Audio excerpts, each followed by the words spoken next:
The following podcast contains explicit language. You're listening to the Cinematography Podcast presented by Hot Rod Cameras, a program about the art, craft, and philosophy of the moving image and the people who make it happen. Coming to you from the world headquarters of Hot Rod Cameras in Hollywood, California, are your hosts, Ben Rock and Illya Friedman. Welcome to the Cinematography Podcast, episode 10.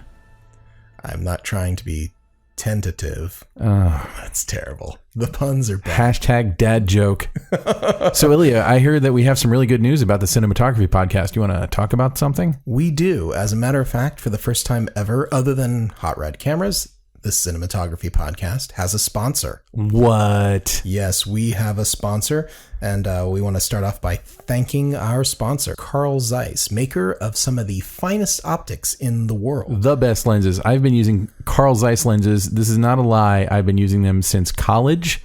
The first time I ever used a Zeiss lens was in 1991. Those are great lenses. They're amazing. And they were great in the 90s. They were great in the 80s. They were great in the 70s. In fact, I know a lot of people who are shooting on vintage Zeiss lenses, but the new ones are also fantastic. So you can find more about Zeiss by going to Zeiss.com. How do you spell that? ZEISS.com. How do you spell .com? Well, that's great. Thank you, Zeiss. We couldn't be happier to have you as a sponsor. No, extremely happy. And it's really great to have such a wonderful, wonderful company believing in us and helping to support us, get these episodes out more often. Yes, that's the hope. In fact, we have at least 2 others that are already recorded and sitting in my editing system waiting for me to, And Ben, you've got some pretty good reasons why you haven't been editing those. You've been all over the country. You've been flying here and there. Tell us what has been going on in the world of Ben Rock. Well, I've been a world traveler, but or I guess not really a world traveler. I've been a nationwide traveler. But I think that actually there's something here for filmmakers that I think is a little bit more interesting than just how awesome I am, because I'm pretty impressed with myself, but I don't expect anyone else to be. You can expect it.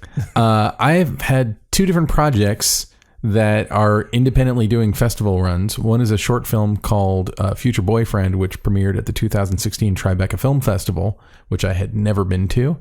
And great festival. I'd say Tribeca is on par with Sundance. It's huge, world class. Yeah, no, it's like one of the best festivals in the world. And then simultaneously, 20 Seconds to Live, the web series that Bob DeRosa and I created with Kat Pasiak producing, has been doing the festival run, and we're playing a lot of web fests, which is a kind of a new phenomenon. Explain this to me. So it's stuff made for the web, but you go see it in a theater? Correct. That's exactly what it is, and it's a really weird. It's an awesome experience, but it's weird because when we made 20 Seconds to Live, the idea was, you're going to watch it on a phone, or you're going to watch it in your Facebook feed. We didn't really have the design for it that it's going to play on a big screen. We played San Francisco Web Fest last year and didn't go. Unfortunately, I could kick myself now for not going. But then this year we played the Seattle Web Fest. And then the following week, and I went to that one. And then the following week, I wasn't able to go to this one. Bob went. We played Vancouver Web Fest. And here's the deal. There's amazing work being done for the web. I sort of walked in like an arrogant pile of shit that I am. And I was like, because we live in LA, we see a lot of people who have web series. Oftentimes, I'm not going to name names, but we feel that the web series that people we know have are not on par with the work that we would see on television or in a movie theater. I think it's fair to say. I think that's more than fair. I mean, some are great, some aren't. I know someone who they started off not working in web at all, but like of the last 8 projects they've produced, 8 of them have been for the web. Yeah. So the world is shifting. The world is shifting quickly. Yeah. Anyway, so I went to Seattle Web Fest kind of because I'm super happy with the way 20 Seconds to Live has turned out. And I expected hey, everybody, you can bow down to me later and declare me your God. And then I saw the films that they had there, and they were awesome. Were you envious of these films? I mean, in some cases, yeah. There was one that I'll shout out to called, I don't know the people who made it at all. It's called Phoenix Run, and they handed out a beautiful comic book to everyone in the audience.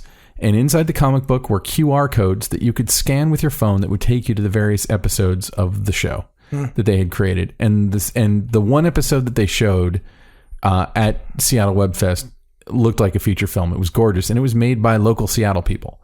So it's like people who had, in Seattle, they have really good gear and they have really good post houses, but obviously they don't have like all the TV actors that we have, just, that you trip over walking out of your house in LA. They don't have those kinds of people. So it had to have been harder to cast. It had to have been harder to do a lot of that stuff, but it's got like great makeup effects and great all that stuff. We saw a ton of stuff that came out of Canada. There are some incubators in Canada because there's state money for this stuff in Canada. So there was one show, and I'm sad to say I don't remember the name of it. I could probably find it. But I watched a few episodes. They showed like 3 episodes of it at Seattle Web Fest. And then during the Q&A, I asked the filmmakers, so are you guys doing another season of this as a web series? And they were like, oh no, we're already on Canadian television. And what I came to find out was there were a couple of them. There was one called Frostbite Films, and there was one called, I think, Beehive Collective. And what these people do is they'll like have online contests where Canadians can like write a treatment, and then people who go online and vote for the one that they want to see turned into a series. Wow. And then they get some money to go make a web series. And if they get far enough with that, then they might get an actual Canadian TV series order on television. And that's novel. But the result is these are web series that just look like television series. They look gorgeous. They're just like 5-minute episodes of a TV show. And there were a bunch of them. So that was honestly fascinating. The other thing is that more film festivals are starting to open their arms to playing web series. So for instance, 20 Seconds to Live, 2 weeks before we're recording this, played the Los Angeles Film Festival, which is a pretty prestigious festival, especially when you consider we've been free online for a year. And then we got it into LA Film Festival, which again is kind of a world-class film festival. It's a big deal. And, they get major sponsors, met some great people, saw some amazing web series. Some of them were the same ones that I'd seen in Seattle. And there's a whole ecosystem of these web fests that are popping up. So are each of these web fests independently operated and owned, or is it like just regional versions of the same exact franchise? As far as I know, they're all independent. Like I think that they're all run by different people. It's interesting because like the old kid on the block of the WebFest world is maybe 4 or 5 years old. They haven't been doing them for that long. So are we looking forward to, instead of having film festivals pop up in, say, like Indianapolis and Sarasota, it's going to be WebFests popping up in all these I think places? It's both. As we're recording this, 20 Seconds to Live is playing at the Austin WebFest. We also got into one in Miami. It's not like Austin canceled South by Southwest so they could have a web fest, or Miami is going to cancel the Miami Film Festival. Like, it's just in addition to, and it's a different world of that stuff. But the thing is that what I'm learning after having made a web series is that obviously, I mean, this is an obvious thing I'm about to say, but a web series is just a different thing than a short film or a feature film or a commercial or any of the other things that you might have made that might have played a film festival. They're kind of unique in and of themselves. And one of the things that I love about web fests actually is that when you go to a regular film festival, you watch a bunch of films, you go home, you talk about them or you don't talk about them or whatever. When you go to a web fest, you go home and the series that you liked, you go binge the whole series. And there's some really good stuff out there. And even the stuff that isn't as polished, sometimes you look at it and you go like, well, whoever's doing this, like it's not outsider art. They know what they're doing. They know what they're doing and they're learning and they're getting better at it. And they're getting better at it a lot faster than you and I would have had an opportunity to do in the traditional film festival world in the 90s, for instance, because they can put out episodes as often as they want and they can build an audience that way. And so, yeah, there's a bunch of garbage out there. I mean, because literally nothing is stopping anyone from making these things, including me. No one has stopped me from making these things. But what's interesting is that what you end up getting is this incubation process where people kind of find the voice of their thing, and it's maybe differently structured. But the best thing about them is like they're differently structured. They're differently structured, and they're all short. They're all like, I mean, like if you're watching if you don't like it, don't worry, it'll be over real fast. Exactly. I kind of see different divisions in web series, like. There are some web series that are basically comic strips. There was one called The Other Kennedys, I think. And it's basically like making fun of rich, obnoxious socialites on Cape Cod. And it's like these two nerdy, tennis jerks. And it's funny as hell. But it's like, it's a comic strip. Each episode is like 15 seconds long. and they're well made and they look good, and but you're not watching it because it's it's not Lawrence of Arabia. It's more like Doonesbury, and it's because you really can do whatever the hell you want. Like you can tell any kind of story this way. And the Cape Cod Rich Jerk Anti-Defamation League is not really like, cruising to shut these guys down. I guess not. No. Hey, okay, so that sounds fascinating. That's amazing. But I know you weren't just at web festivals. You've been, basically, for months you've been. Well, the two big ones were, Florida Film Festival, where we also played 20 Seconds to Live. And I saw one of my favorite and most disgusting shorts I've ever seen called Gwilliam. Wow. Can't recommend it highly enough. Is it available online? It's not. It's available at a film festival near you. Oh, okay. It'll eventually be available online. The guy, do you remember the Adult Swim thing, Too Many Cooks, that came out a couple of years ago? Oh, I know that you love Too Many Cooks. Yeah, I watched that a lot. So the guy who plays like the serial killer in that is the hero in this. And I'll show it to you later because the filmmaker might have given me a Vimeo link with the password though, so I can show it to you, but I can't publish that. Yeah. And then, like we said earlier, the big one was Tribeca. This is interesting, and I don't know if a lot of people realize that this is how it works. When you get into Tribeca is in April. They tell you in early January, and you're not allowed to talk about it until March. And in a way, that's a very humane thing they're doing, because if you sent them a rough cut or you sent them something that even isn't fully mixed or color corrected, you have that much time to finish it. Unlike Sundance, by the way, which I feel like they tell you in the beginning of December, and you have to have delivered it at the beginning of January. So, of course, you had like every holiday in the world and you were out of town and you're dead broke and you're not working. And you also had to deliver your film to Sundance. No problem. No pressure there. But it was almost the opposite thing where it's like, I could tell people, I had told you, but I'm not going to post it on Facebook. I'm like, I can't put it anywhere publicly where we can talk about it until March. And so we kind of had to sit on this information, and it was unbelievably exciting to play there. And Tribeca also, in addition to being an amazing film festival, they bring in a lot of new technology. So one of the big things they were doing this year was they had a giant virtual reality, like they had a hall of different VR experiences that you could try. And so I feel like I actually kind of got to test the breadth of the state of the art of what VR is all about right now. I should say in April, it's probably changed since then. And I saw some extremely impressive things. There was one, I think it was called 6x9, and it was solitary confinement. So you were in a very realistically rendered CG solitary confinement cell. And it was a documentary about solitary confinement. So you're in there, and they told you, it's like they sit you down there like, you're going to be in solitary confinement for 9 minutes, so be ready. And I didn't have any issues, but I imagine maybe somebody freaked out about that at one point or another. It's like I was never not aware that I was watching a demonstration. But like you were hearing interview footage, interview clips of people talking about being in solitary confinement, or guards talking about what it's like to deal with prisoners in solitary confinement, or psychologists, and stats are being projected on the wall, and the room is kind of aging while you're in there. It kind of created a very interesting, timeless environment, and kind of gave me an idea of like, oh, okay, this is the kind of like virtual reality is probably its own topic for us to go into at one point. But the thing about virtual reality is the cinematic grammar for it is being written right now, and nobody knows if it's really going to catch on and be a thing, or if it's, obviously it's going to be a big thing for gamers, but is it going to be a narrative storytelling device for passive, I'd say slightly less passive storytelling?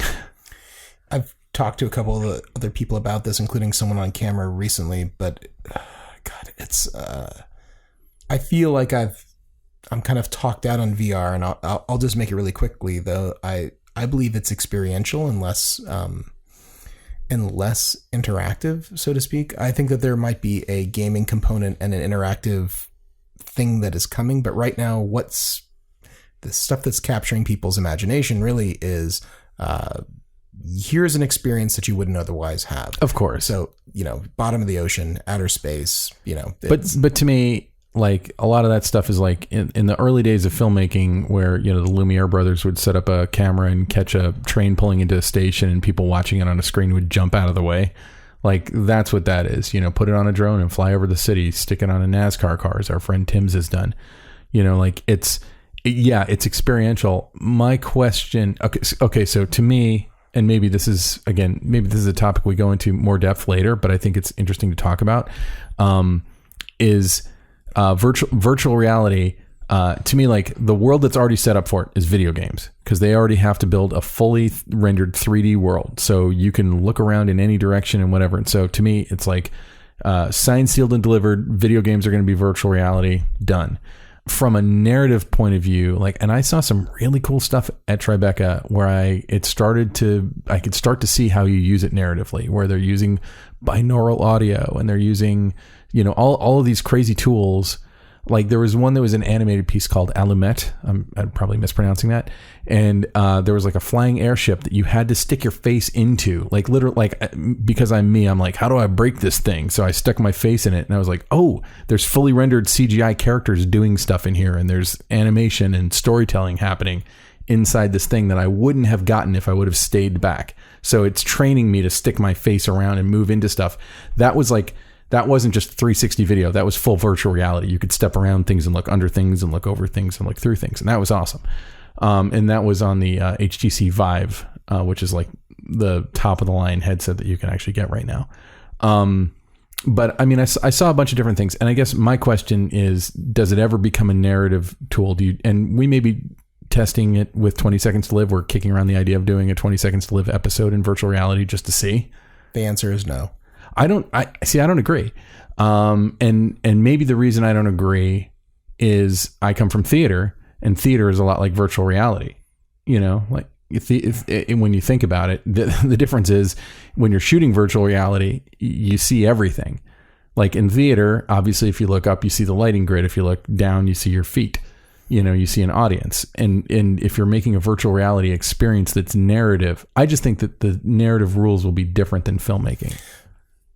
I like to think that you're right. I would like to think that there is a space for virtual reality and there is the virtual theater sort of experience. But what I'm seeing right now is people are capturing 360 and they're giving people the opportunity to look at things that have nothing to do with the story. And then so as the filmmaker, you're either deciding, well, do I fill something in here, or how do I direct attention away from all this non-space? How is technique? And technique comes when people start using it.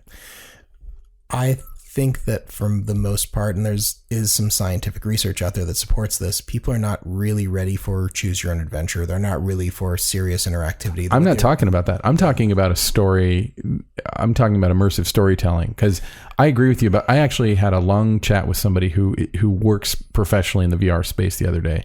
And I was saying, like, look, even for an episode of 20 Seconds to Live, which is like maximum 3 minutes long, maybe a minute and a half long. If you're doing something like that, and you say, okay, I'm going to have three points at which the story branches three ways. Then I have to make, like, I did the math. I was like, I forget what it was. It was like 21 possible endings. It immediately mushroomed, and I was like, that's fucked up. Like, there's no way that we're going to make that. And there's a reason that, when Shakespeare was writing Macbeth, he didn't make a choose your own adventure Macbeth that was 5,000 pages long. You miss my point slightly with choose your own adventure. That's not actually what I'm saying. Is I don't like the idea of free form, that I can look anywhere. So like, hey, there's action going over here, but I'm looking down where my feet would be, or I'm looking up at the lighting grid, or I'm looking at wherever. You're allowing someone to choose wherever they're going to be looking. And the truth of the matter is that you can't do that, and you can't do that really well. And it's like, there was a guy talking about virtual, but you can in theater. You can go into any theater. You can do theater in the round. Yes, you can do these things, but the issue really is that when you have the opportunity to look around, people treat it as a novelty, and they start to do that and not pay attention to necessarily what the important story points are or what's going on. It's like, oh wow, I'm wearing this headset and I can look over here and I can look over there. But don't you think that the novelty wears off after like 10 seconds? It seems to me that I keep putting it on them and they want to like look someplace else. Well, we're still in the infancy of this stuff. I mean, I think that you could be standing, it could be like late 1800s. And you're looking at Thomas Edison's, prototype for the cinematograph or whatever the one that he made was, and saying like, yeah, this is a novelty, but I don't really see it going anywhere. Yeah, it's cool to see a flip book of people walking around or whatever, but I don't really care. Seeing a girl dance, and you don't see 15 years later, 20 years later, when you have Buster Keaton and Charlie Chaplin, and you don't see, another 20 years later when you have Orson Welles. You don't, and you certainly don't see whatever the hell it is we're doing now. I just don't think there's anything wrong with what we're doing now, and I might be curmudgeonly and Might like a Luddite. be. Okay, so I am curmudgeonly, jaded, and a Luddite. That's just, Fair enough. That's what it is.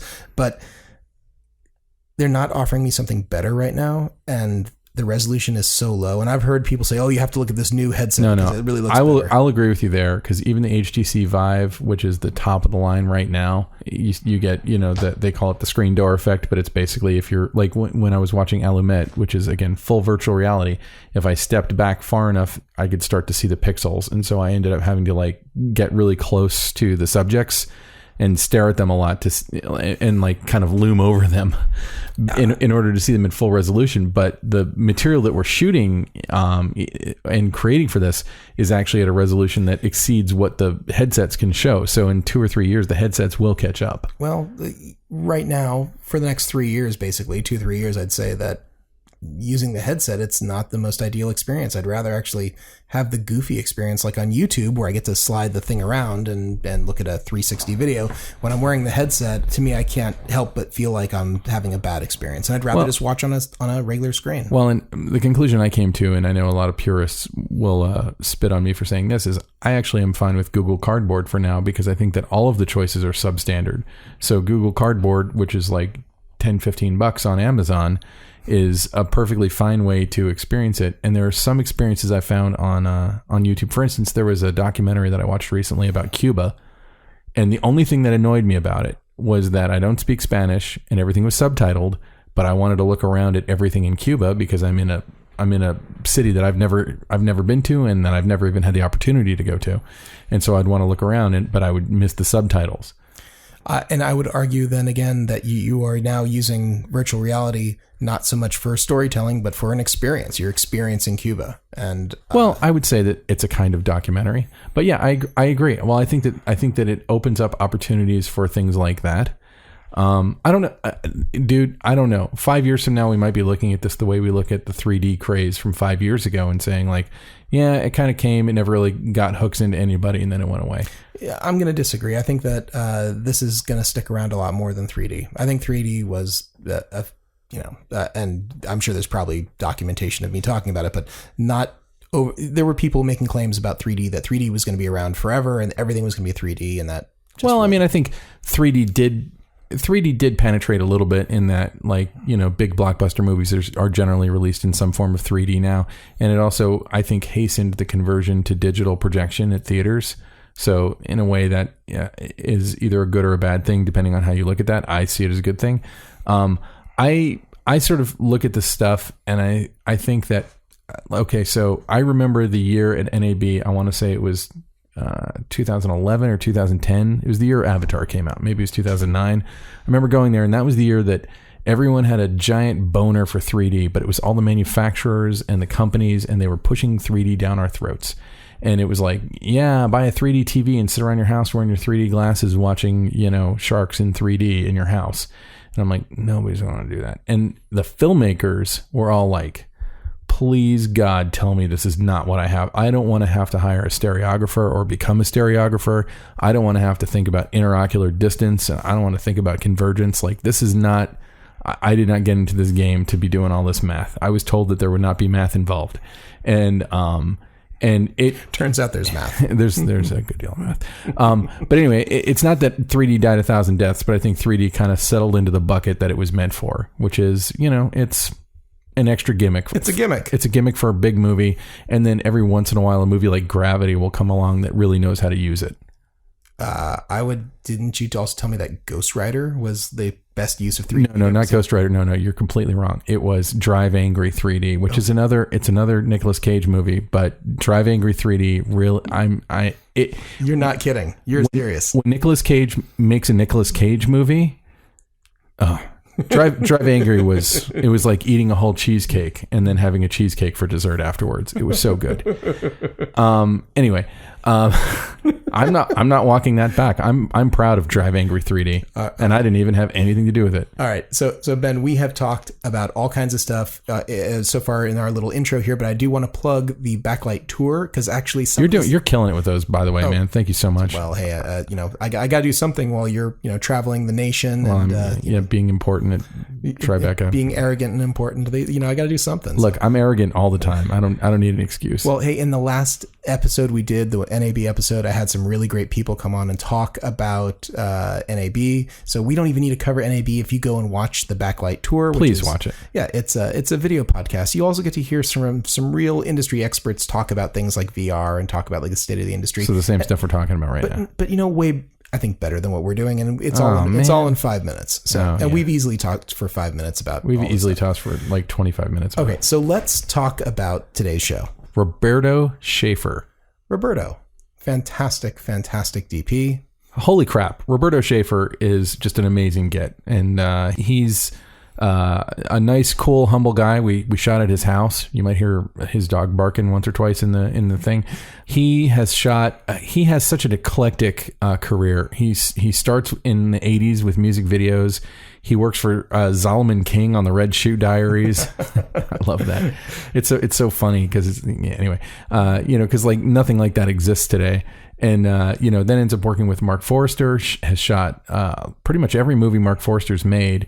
And Christopher Guest.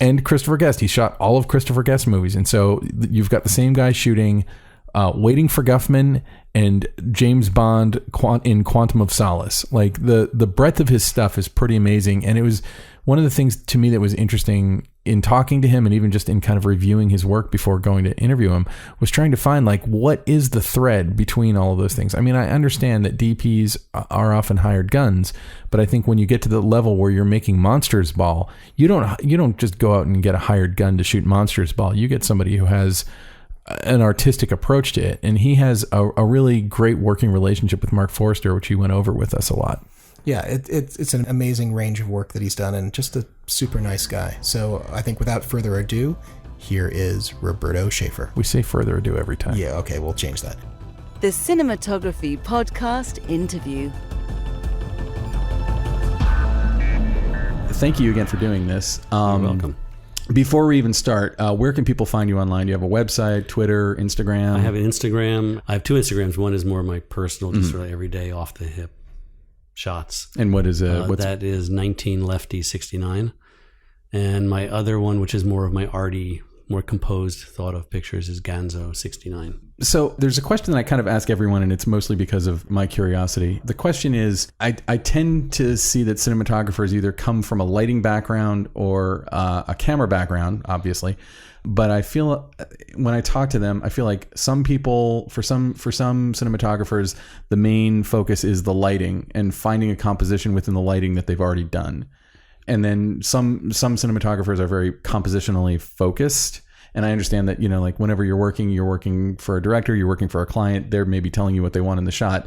But like, where do you start? Like, where does the image start for you? Does it start with lighting or does it start with framing? I can't separate the two really. Mm-hmm. It's sort of, maybe I'd say it starts first with framing only because I see the framing in my brain before anything else has happened. I can frame it. I see it. When I walk around, I'm going to start like from high school and walking around looking at everything I looked at, I'm framing things continuously. Mm-hmm. And so I guess, framing probably comes a couple of milliseconds before the lighting because it's so totally integral. Because your framing can be anything, and then if the lighting doesn't complement or make the framing work or have it make sense, then I sort of When I look at your work, I see a lot of stuff that's very compositionally focused. Specifically, like Monsters Ball, I think is like the composition was. When I saw that movie, I think I walked out of there thinking more about the way the shots had been composed than maybe anything else. Yeah, composition is extremely important to me. Framing is extremely important to me, and I was a camera operator on every movie through Finding Neverland.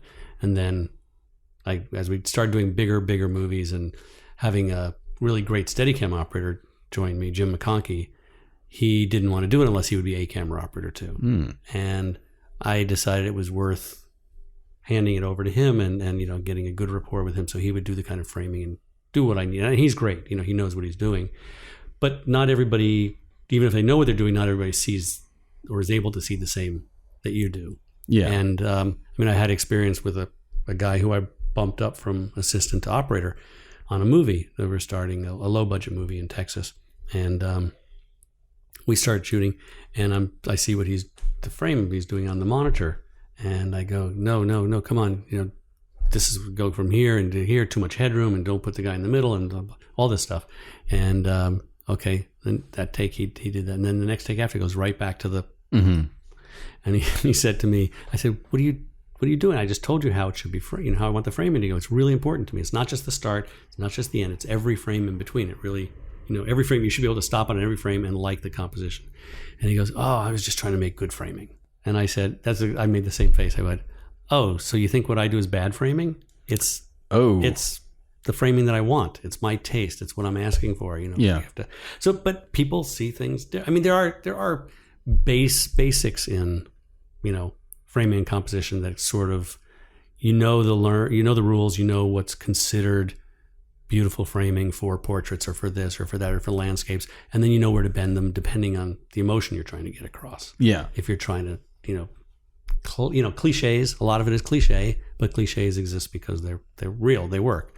You know, like putting somebody into the corner of the frame, making them feel lonely and small, or you know, the lower looking up at them, the heroic, all those things, and they all work because the audiences, at least still, I don't know how much longer it'll last, but audiences still do have a language of cinema. Yeah. And when they see these things, they, whether consciously or subconsciously, they get the information. They get the story you're telling them. They get the power of the image that's saying, this is the good guy. He doesn't have to wear a white hat or a black hat. He's the good guy. He's the bad guy. Or this is an important moment. Or this person's alone and nervous, and just reinforcing. Doing what a cinematographer is supposed to do: reinforce the story with the images, and the lighting goes hand in hand with that. So that very much brings me to another really kind of foundational thing that I think a lot of conversation kind of comes out of. Somebody hands you a script. They're going to hire you for a job, or they're meeting with you about it. Who are they? I want to meet them. It's me. You don't want to meet with me. It's okay, really. But so you're meeting with somebody about a new project. They give you a script. How do you go about kind of creating the visual language? Because again, I really see in your work a strong visual language that it feels like every one of your films that I've seen has kind of that. It feels like there are rules, even if I don't understand them as an audience. Mm-hmm. So how do you go about doing that? Well, my history is particular in that I did 9 movies pretty much in a row with Mark Forster, and our relationship started where he was brand new out of NYU, and I had some experience doing, feature work and things. And we met, and I did his first feature and took it all the way up to just before we're up until. What feature was that? The first one was called Loungers, and it was shown at the Slam Dance Film Festival. Oh, wow. With the first Slam Dance. And it won the audience award. And it never got shown again because they didn't have the music rights. And they couldn't get them. They were too expensive. It was Tom Jones and Engelbert Humperdinck, and it was like musically driven. So the whole thing, it was about guys who want to be lounge singers in a built around this mystery murder kind of story comedy thing, based on a play. But without the music, they couldn't. They were doing lip syncing to all this, Tom Jones and Frank Sinatra. So that one never got shown again. I don't think. I do have a copy of it, but you can't. I don't think you can really show it anywhere. And then the second one we did was called Everything Put Together, which then that was at Sundance. And I'm assuming they got the music rights that time around. Yeah, they did it right that time. Yeah. and they had we shot that on mini DV. Oh wow! Yeah, that was the time when people were starting to experiment with early video, and we did that around the same time that I think it was Miguel Arteta did Chuck and Buck. I saw Chuck and Buck at Sundance. And for some reason, Chuck and Buck got a little more press than we did, although we won 2 awards at Sundance. It's because it's fun to say Chuck and Buck suck and fuck. It's just catchy. I guess. Yeah. Yeah, and Everything Put Together was a serious story about a woman who loses her baby and SIDS. And her friends who then abandon her and won't talk to her because they have babies and they all feel like it's some sort of bad juju. And it's done sort of like a creepy horror film, but not really. But we were experimenting with mini DV and shot that on I forget, I think it was a PD 100, a PAL. 150? Maybe it was a 150. It was a PAL camera. Yeah. And we shot it at 24 frames, but on the PAL camera, and we had Swiss Effects did a 35 millimeter blow up from it. And it was interesting. It's interesting. It's got video artifacts. But we were not trying to make it look like film. We were trying to use for what we could the video aspect. I thought that there was right around that time there were movies like Personal Velocity. Yeah, that was afterwards, I believe. Yeah, that was, and I think Indigent made that, but that was still I think that was shot on a PD-150. Obviously Chuck and Buck. Well, we talked to I forget what was his name at Swiss Effects at the time. I have all the correspondence from him. We were just in touch with them, and Mark being Swiss had some connection with them, and they gave us a really good deal, and they were telling us, suggesting which things to use. We did some tests, and it absolutely made sense to shoot in PAL because it was just a much cleaner image than that's what everyone was doing, or that's what a lot of people were doing. Interpolation and all that stuff. So we did that, and Indigent I think came around after ours was done. Another film like right around that time that was mini DV, probably the first one that convinced everyone that mini DV was a thing you could do was The Celebration, Thomas Vinterberg's Celebration. Right. Which like that movie, I don't feel like I've ever been so like emotionally wrapped up in a movie. Yeah. And the mini DV look was actually part of what... It totally made sense in that movie. Yeah. Up until then, had you been primarily working with like 35 millimeter, 16 millimeter? 35 and 16. Mm-hmm. Yeah. I mean, I shot video back in the day when I had to shoot, like cheap commercials and things. And I shot some video in Italy. And then I shot a little bit of video. Well, actually earlier, before I moved to Italy, I shot some feature news for Switzerland. And originally we were shooting all our feature news stuff for Europe on Super 16 or 16 millimeter. Not Super, it was 16, straight 16 at the time. Yeah. Shot for like almost every European network. Really? When I was living in New York. And then... About what year would that be? That was 1978 through 1981. So it's like like around the time the conversion to video was happening, but maybe a little bit before. Yeah, it was starting. And for the Swiss, for both Swiss channels, or all three of them actually, we worked with a French-Swiss journalist, but he dealt for all the channels. Mm-hmm. And then we had a couple of people came in for some special things. But we were shooting U-matic, but high band, because it was for Europe. So we would buy, we'd get high band recorders and high band cameras. I don't even know what that is. Mostly Ikamis. It was basically like the difference between 24 and 25 frame NTSC versus PAL. The high band it was a better recording resolution. And then I went to Italy and I shot my first feature on Super 16. Cinecittà, I just bought an Aton LTR 50 Super 16 with a set of super speeds. And I shot a low budget feature with that. Was that the reason you went to Italy? That was one of the reasons I went to Italy. Mm-hmm. I mean, I loved it over there. I'd gone to the Venice Film Festival many times before that. Mm-hmm. A couple of girlfriends over there from New York that I met in New York that lived, that were Roman. So I would go back and forth, and eventually one of the girls that I knew over there asked me to come over and shoot a film for her. So I did that. And how long were you there? 10 years. Nice. Not just for that one movie, but it felt like it. But some of them feel like they go that long. And so we shot that Super 16. And then the next film I did over there, I shot all 35. Fuji color was the first one. The second one was 35 Agfa black and white. And in the meantime, I started shooting music videos and commercials and other stuff. Now pretty much everything was 35. Now let's back up a little bit. Had you gone to film school? No, I went to art school. Nice. I studied fine arts at Washington University in St. Louis, Missouri. And minored in photography, majored in conceptual art, which we were allowed to do at the time. Wow. Is that where you sit around and just think about art? Yeah. You come up with things in your mind, and you do drawings, and you come up with concepts of things. And some things were actually, you could actually have documentation of it. Mm-hmm. And other things were just like an event. Really? Yeah.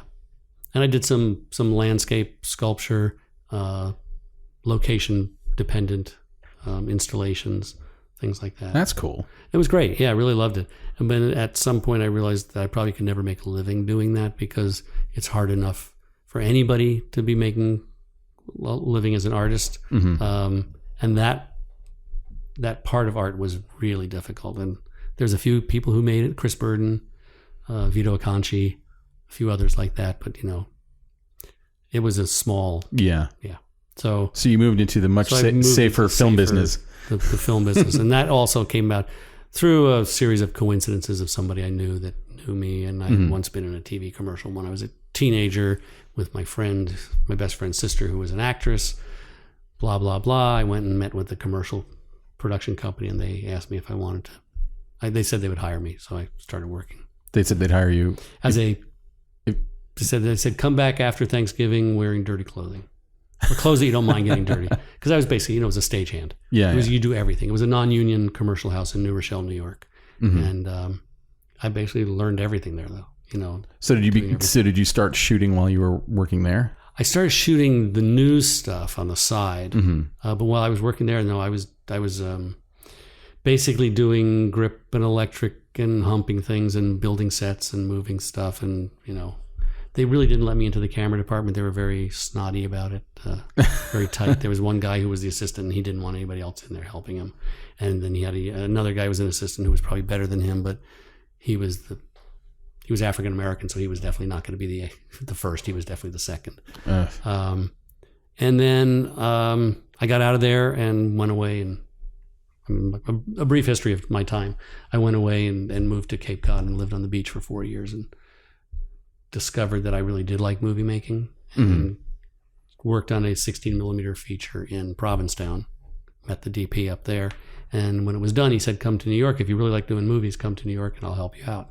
So I moved to New York like 4 months later and started working with him as an assistant on these European feature news stuff. And what was his name? His name was Flip McCarthy. He's the son of Kevin McCarthy. Oh, wow. Really? Of Invasion of the Body Snatchers. Invasion of the Body Snatchers fame, yes. Yeah. And like every Joe Dante film. Yeah, exactly. Yeah, he was in Piranha. Yeah. He was a great guy. And Flip was really, really good and did it. We traveled all over the country shooting news for the Is he Dutch still and around? the Swiss. Flip got out of the business. He decided to write screenplays, and he wanted to direct, and he and his dad put one together, and they couldn't ever get the financing. Oh, man. He pushed on for years with it, and he actually produced one of the first films for PBS, like Movie of the Week, but for PBS. He did one about Jamestown, the first settlement in Roanoke, it was called. Oh. Roanoke. The one where everyone disappeared, yeah, right? Exactly. And then eventually he got out of the business and moved to San Diego, and he got a master's or doctorate in chemical waste management, and is doing that in San Diego very happily. Well, that sounds like a not unintelligent move. Yeah, exactly. Wow. So, but he brought you under his wing, right? And then he decided he didn't want to shoot anymore. So he said one day, he just told me and all his clients, he says, he's shooting from now on. I'm going to write a screenplay. So I got his Eclair ACL. Oh, sweet. And started shooting all this stuff for Italian television, for the French and the Germans and everybody. But I'm assuming that you had some affinity for shooting up until then. I guess I did. I must have had some, I had done still photography, and I had done the typical it's sort of a real cliche. Everybody has said it. When I was like 10 years old, I had my dad's 8mm camera, and with my friends, we made some little movies, and, all different types of movies, dramas, adventures, chases, and different things. And then in high school, got hold of some Super 8 cameras because they came out, and started doing art movies and like double exposure stuff and all kind of crazy arty things. But is that like when you were in art school, were you doing that kind of stuff? In art school, I was doing on my own Super 8 and 16mm art movies, precursors to music videos.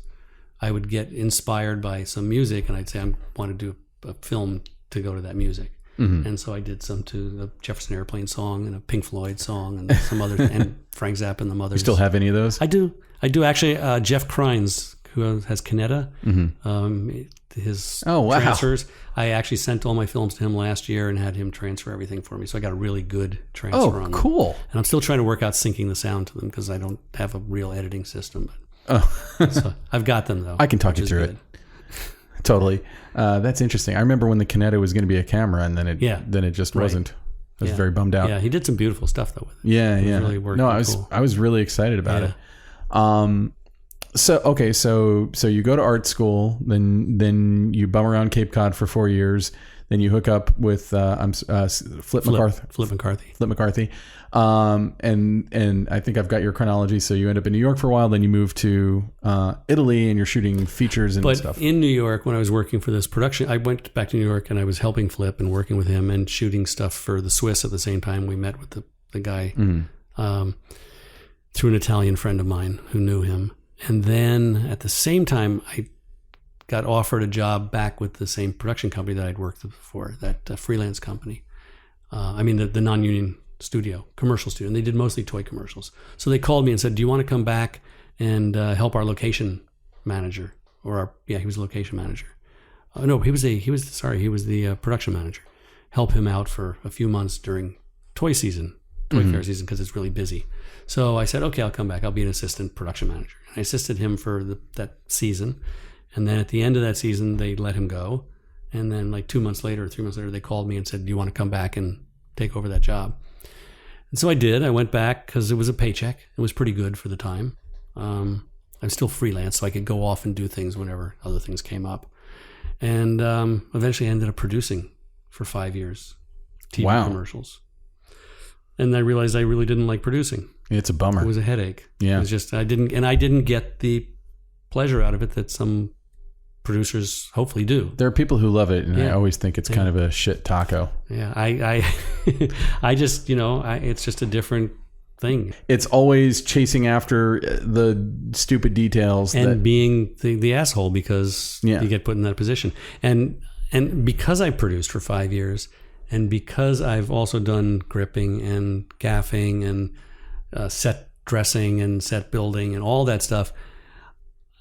Maybe it's the dangerous thing, the jack of all trades. That I know how all those things work, and I've seen it, and I've done it all, and I know how the producing works. I know when they're lying to me. Yeah, they can't. I know when they're bullshitting, and I know it's like, and then I know, especially then when the producer comes over and tries to tell me how to hang and light a blue screen and what I really need to do it. Oof. Then it's like, I'm not telling you how to do, even though I could tell you how to do your job. I'm not. I'm refraining. Why don't you refrain? I'm not telling you how to set up your Excel spreadsheet. Yeah. You let me do the blue screen. Yeah, it's crazy. So sorry. And there are great producers. I have some really good friends who are producers and production managers and line producers. Oh my God. And some of them that are heinous. They're people that I would. Well, the good ones are worth. Yeah. They're worth. They're so amazing. Everybody's weight in gold. Yeah. Yeah. They make the world keep moving, and they keep you from wanting to kill yourself every day, or get out of the business and find something else to do. Yeah. Like rebuild old classic cars or something. My dream is always to, like, I don't know why, but it's always like to move to Cancun and open up a bike shop. Like that's my weird. Mine was to move to Tahiti and open up a jazz bar. Nice. So we could be not that far from each other, and I could bike over, and you could have somebody play. Yeah, exactly. Anyway, so let me ask you, and I don't know if I got far enough with my progression of. No, you totally did. And so shot the movies in Italy, and then I decided I was working with Anthony Hoffman, who's a director cameraman here. He was with Propaganda and with Cucalores before that, and Radical Media. Very successful. Does a lot of car stuff now. He and I were friends in Milano. We met there. He came over and started working there, doing commercials and music videos and stuff. And I started working with him. We became good friends. And one day he had moved back here. He had gone to AFI. And one day I remember a couple of years later, he called me and says, just come back. Or come over to California. Let's try it. You got to give it a try. You got to. We talked about it for years. Had you lived in California? I'd never lived in California. My sister went to school at UCLA for her second master's. But I had only visited here. Well, let me ask you something. I think this is kind of interesting because you sort of organically hooked into kind of a production field that appealed to you, but it sounds like for the most part you were kind of a cameraman for hire, more or less. Yeah. At what point did you say, no, I'm going to be a cinematographer now, and I'm going to be a very intentional cameraman? Well, I guess, I started doing cinematography still in New York, even though I did the feature news stuff. I also shot some short films for friends as a cinematographer. I was lighting and I was framing and I was operating and doing all that. And then when I went to Italy, the first thing I did was shoot a movie as a DP.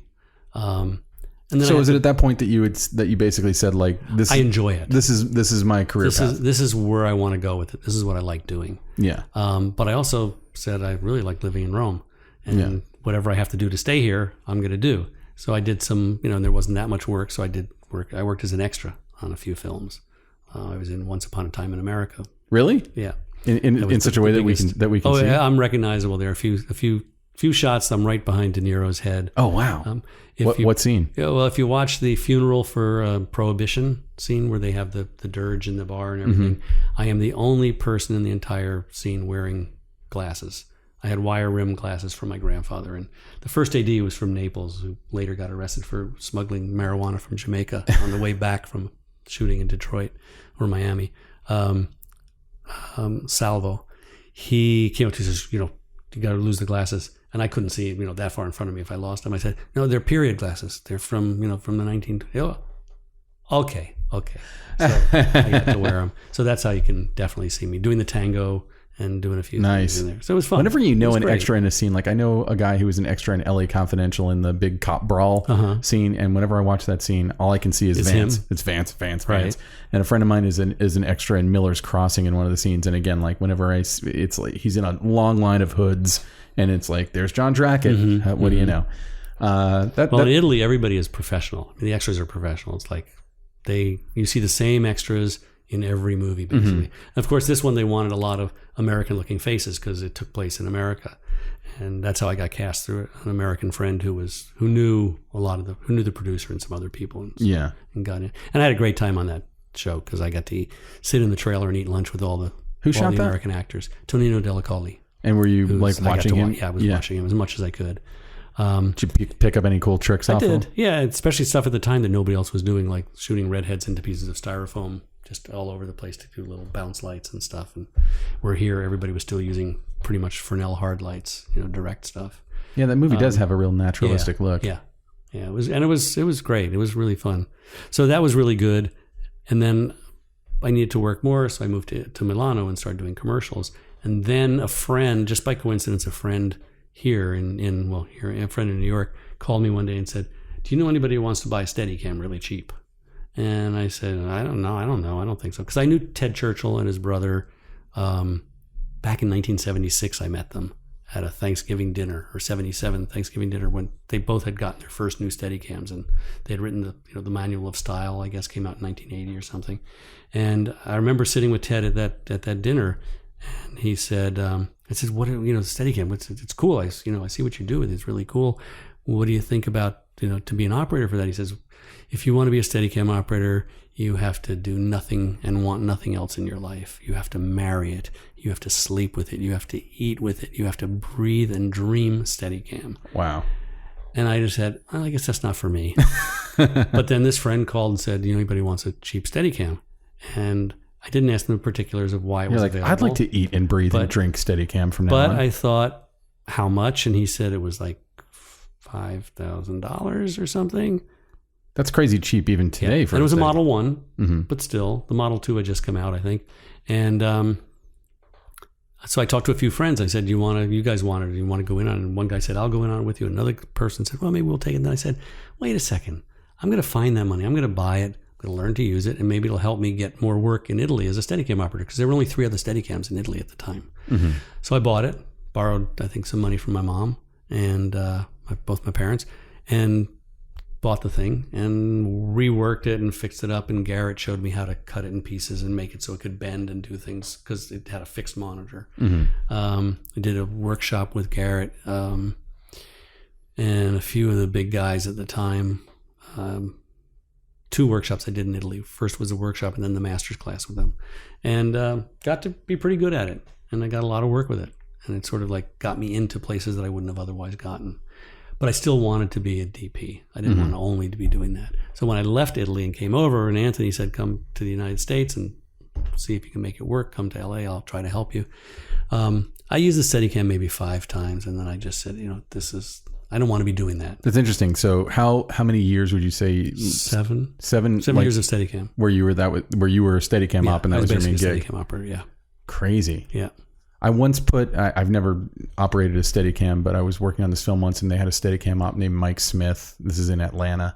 and I was asking him. We were shooting on a movie cam, and I started out. Was it Movie Cam America or the SL? I don't. I couldn't tell you. This was it compact? This is like 1995, so I don't remember. And I was in the makeup department, but I asked him about it, and he's like, "Well, you want to put it on?" And I was like, "Sure." And I'm like 6'1", and I'm not a weak person, but I've never felt such intense pain in my lower back ever. It was like having a horse standing on my lower back, and I've always admired the fact that Steadicam ops could, because it was a big camera. I don't think it was a compact. It was a pretty big camera. Yeah. Well, the worst one that I had to do was for an American TV movie. It was called Coins in the Fountain. It was a remake of 3 Coins in the Fountain.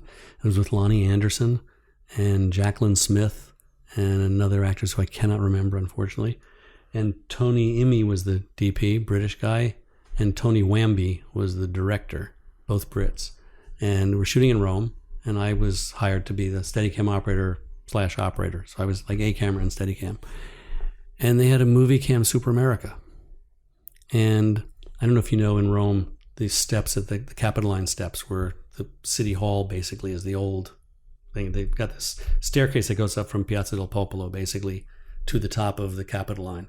And the stairs are probably, each step is like a double normal step. It's that high. It was, I don't know how the Romans ever did that, how they ever walked like that, but it was an incredible steep climb. And I remember this scene having to go down the stairway backwards. Oh my God. With the 3 of them tracking down, and then, back to take 10, carried back up, back down again with this Super America, which was a ridiculously heavy camera.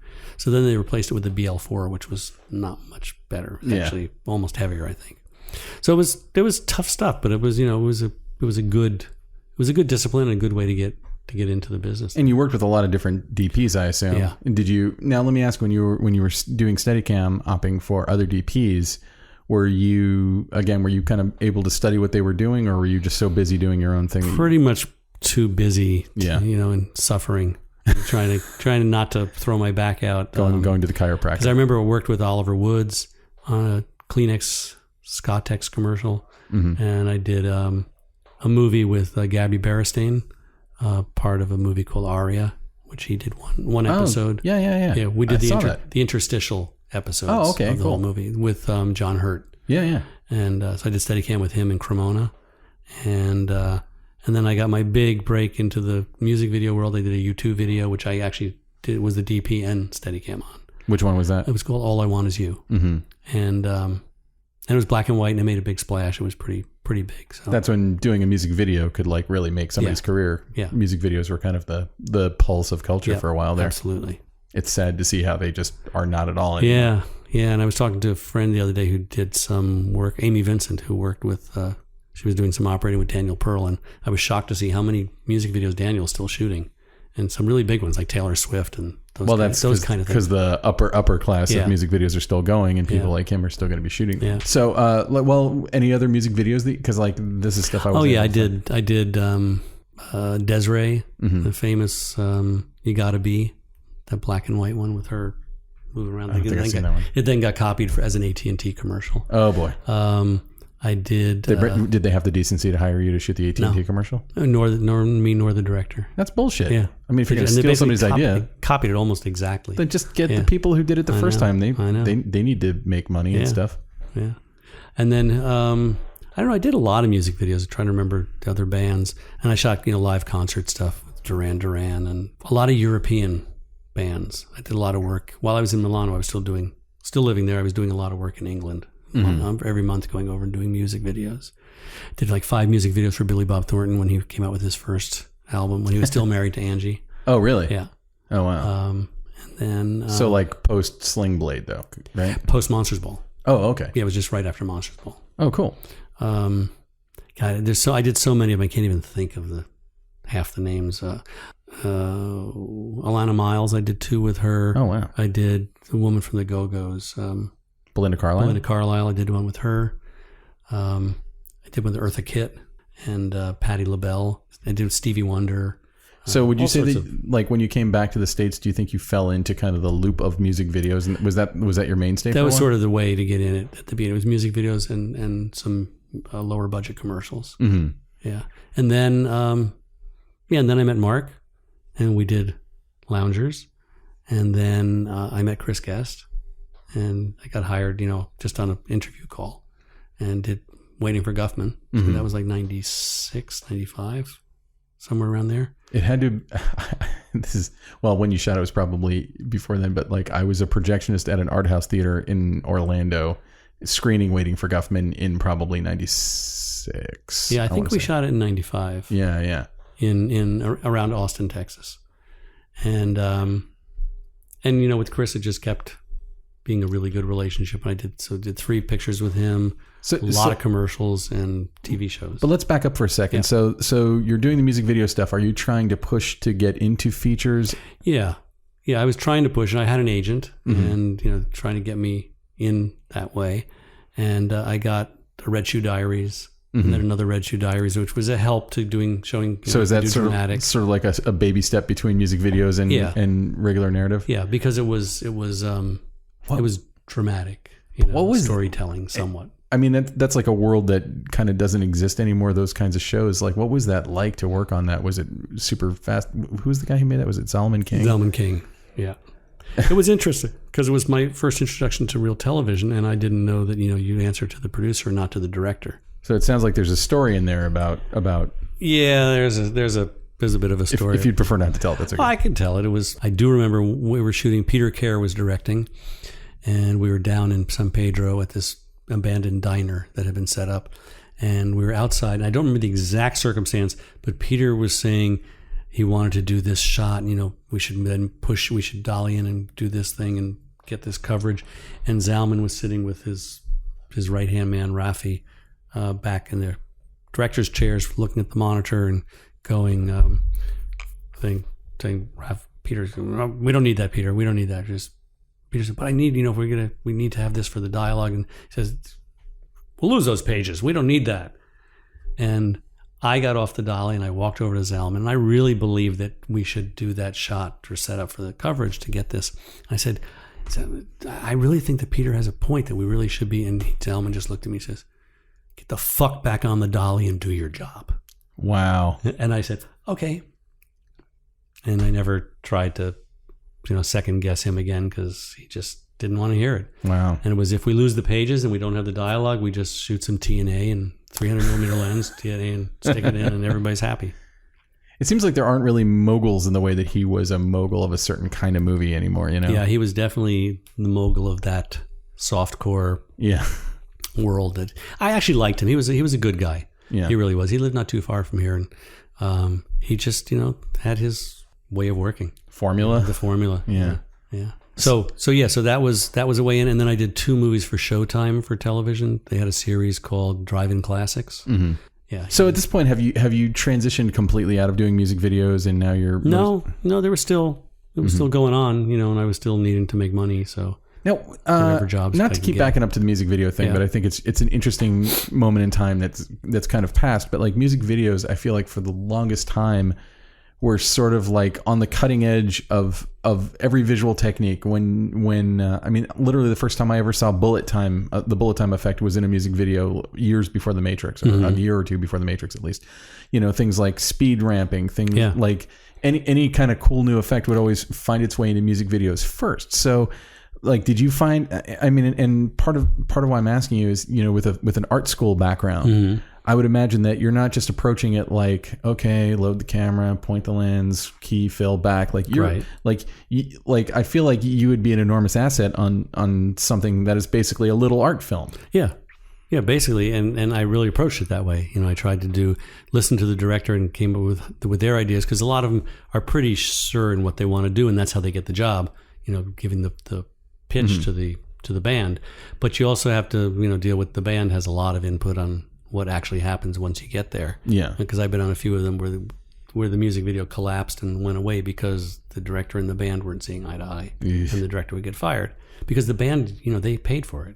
Yeah, the record companies would put up a little bit maybe, but usually the band put up 50 to 100% of the money for them, so they wanted to have their say, and some of them absolutely had a lot to say and smart stuff, and some of them. Well, they're the damn client. Blow in the cabinet, so they had a lot to say, but it wasn't very intelligible. So I continued, I can do. And I like doing music videos for that. But in that zone, did you find that your art background was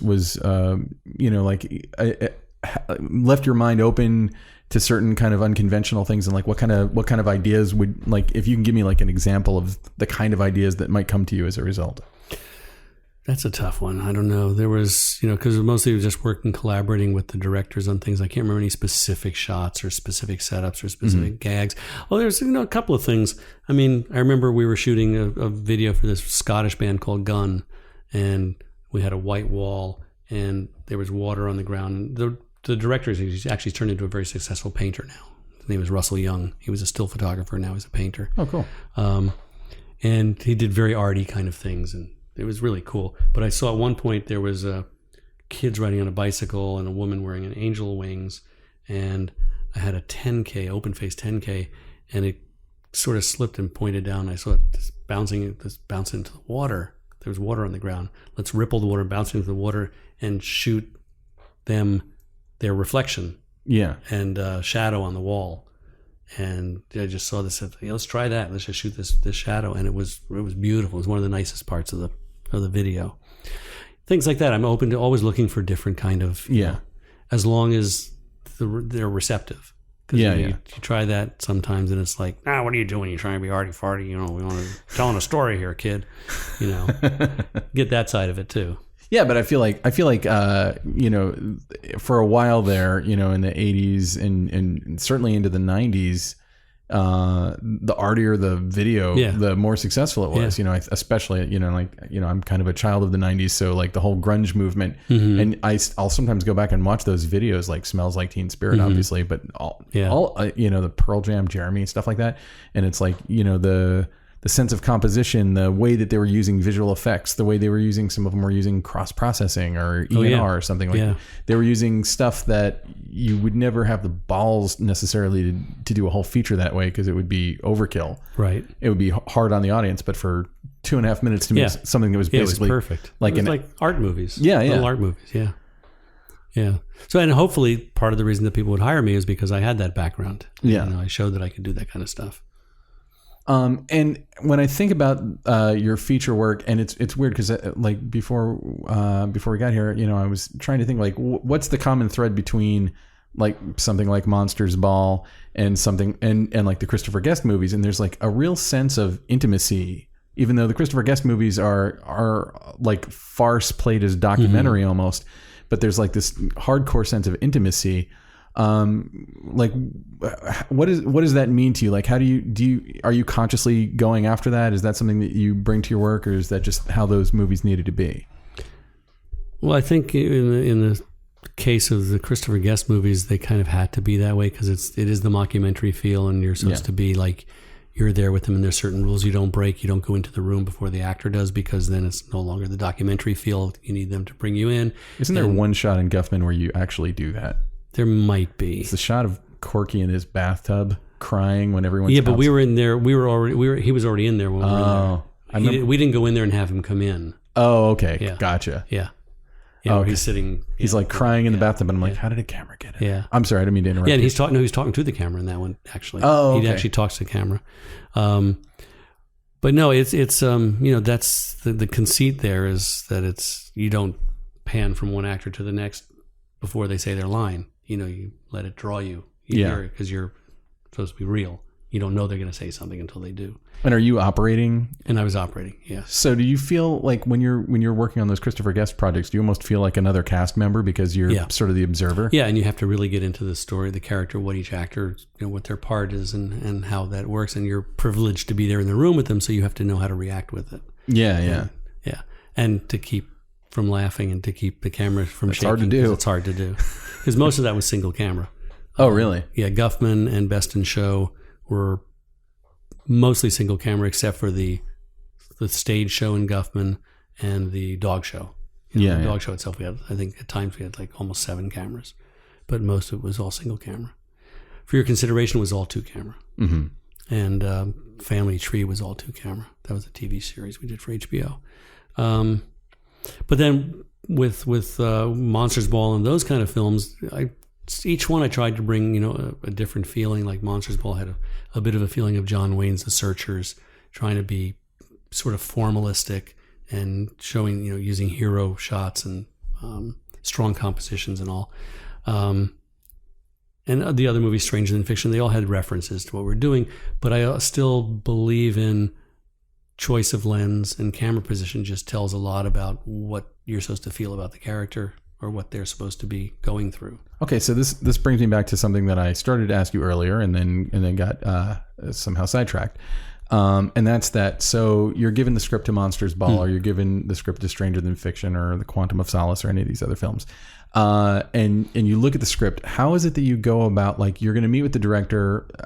Presumably, they may be meeting with other people or whatever. You're going to pitch them how you're going to do it. How do you take the script and kind of boil it down into a visual language for you? Well, I think I started to say it, and I think I distracted myself. That it was very particular because the 9 movies I did with Mark in a row, except for on Quantum of Solace, where I had to interview. Well, on Finding Neverland, I had to be interviewed by the producer, Richard Gladstein, and then on Quantum of Solace, I had to pass muster with the Broccolis for Mark could bring. Which has to be its own crazy story. Which we should ask. They were just lovely people, and we met somewhere in an office at Sony and. Or at their place. I don't remember where it was. But it was, I met with them, talked for 15 minutes or half an hour, and they said, fine. But Mark hired me, wanted me on these. I didn't have to convince him. I didn't have to meet with him and say, hire me. It was, he called me, I got a movie. Let's do this. We got a movie. But even if you don't have to prove yourself. So you're given the script for Finding Neverland or something, and how do you have a process? And some people do, some people don't, but do you have a specific process when you're looking at it where you're thinking about, here's how I'm going to light it, or here's how I'm going to use lenses for this or that, or here's the color palette that I'm seeing? How does that work for you? I do have that kind of a process, and I read the script and I see it. I see things going on in my mind. I try to take notes of what I'm seeing as far as ways to do shots or specific shots or framing things or, wacky ideas. What would be nice to have included in there to do things. And then Mark and I had a very particular way of working that when we were in prep, we would sit down for weeks every day and go through the script from the beginning to the end and plan out every scene and every shot. And we'd do it on a diagram, working out, because we started doing that on Monsters Ball. Like an overhead? Yeah, like an overhead, like a blueprint. Did you ever go to storyboards, or is that not not really? I think one action sequence was storyboarded on Quantum, right actually in this room here. They brought a storyboard. Bond people sent over their storyboard artists from Britain who they had worked with for years. And we were here with Dan Bradley, also second unit, because it was mostly about the second unit stunt stuff. And we looked at it and we watched all that. And the guy was doing all these shots that we didn't ask for or we didn't want and kind of stuff. And Dan just said, get him out of here. And Mark told that we didn't want to use the storyboard. So they dropped him. But no, we did all these, basically blueprints.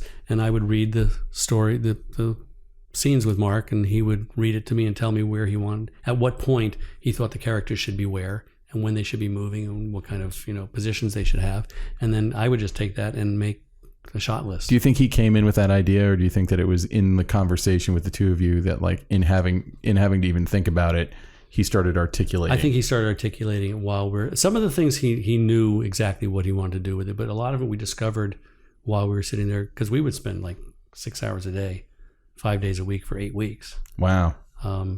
Drawing these things out. And it started on Monsters Ball because we knew coming out of Everything Put Together, which was basically shot Dogma style, in that, I had one Kinoflow, I think. Oh, Jesus. And we said, so I said, you had a light that is not Dogma style. Exactly. I said it was almost Dogma style. And plus, they used costumes and they did makeup and everything. No, I know. But I chose locations and time of day. I said, we can shoot this, but we have to shoot this between this hour and this hour for daylight, the way the lights were going to work in the windows and all that kind of stuff. But coming from that, going into Monsters Ball, where suddenly we're $2.5 million, which was enormous for us, and 25 days with some really big actors, I said, we better know what we're doing. And so we planned out every shot, every scene, every dolly move, every camera position, the whole thing in prep, gave it to the first AD. He figured out then scheduling and how to do it.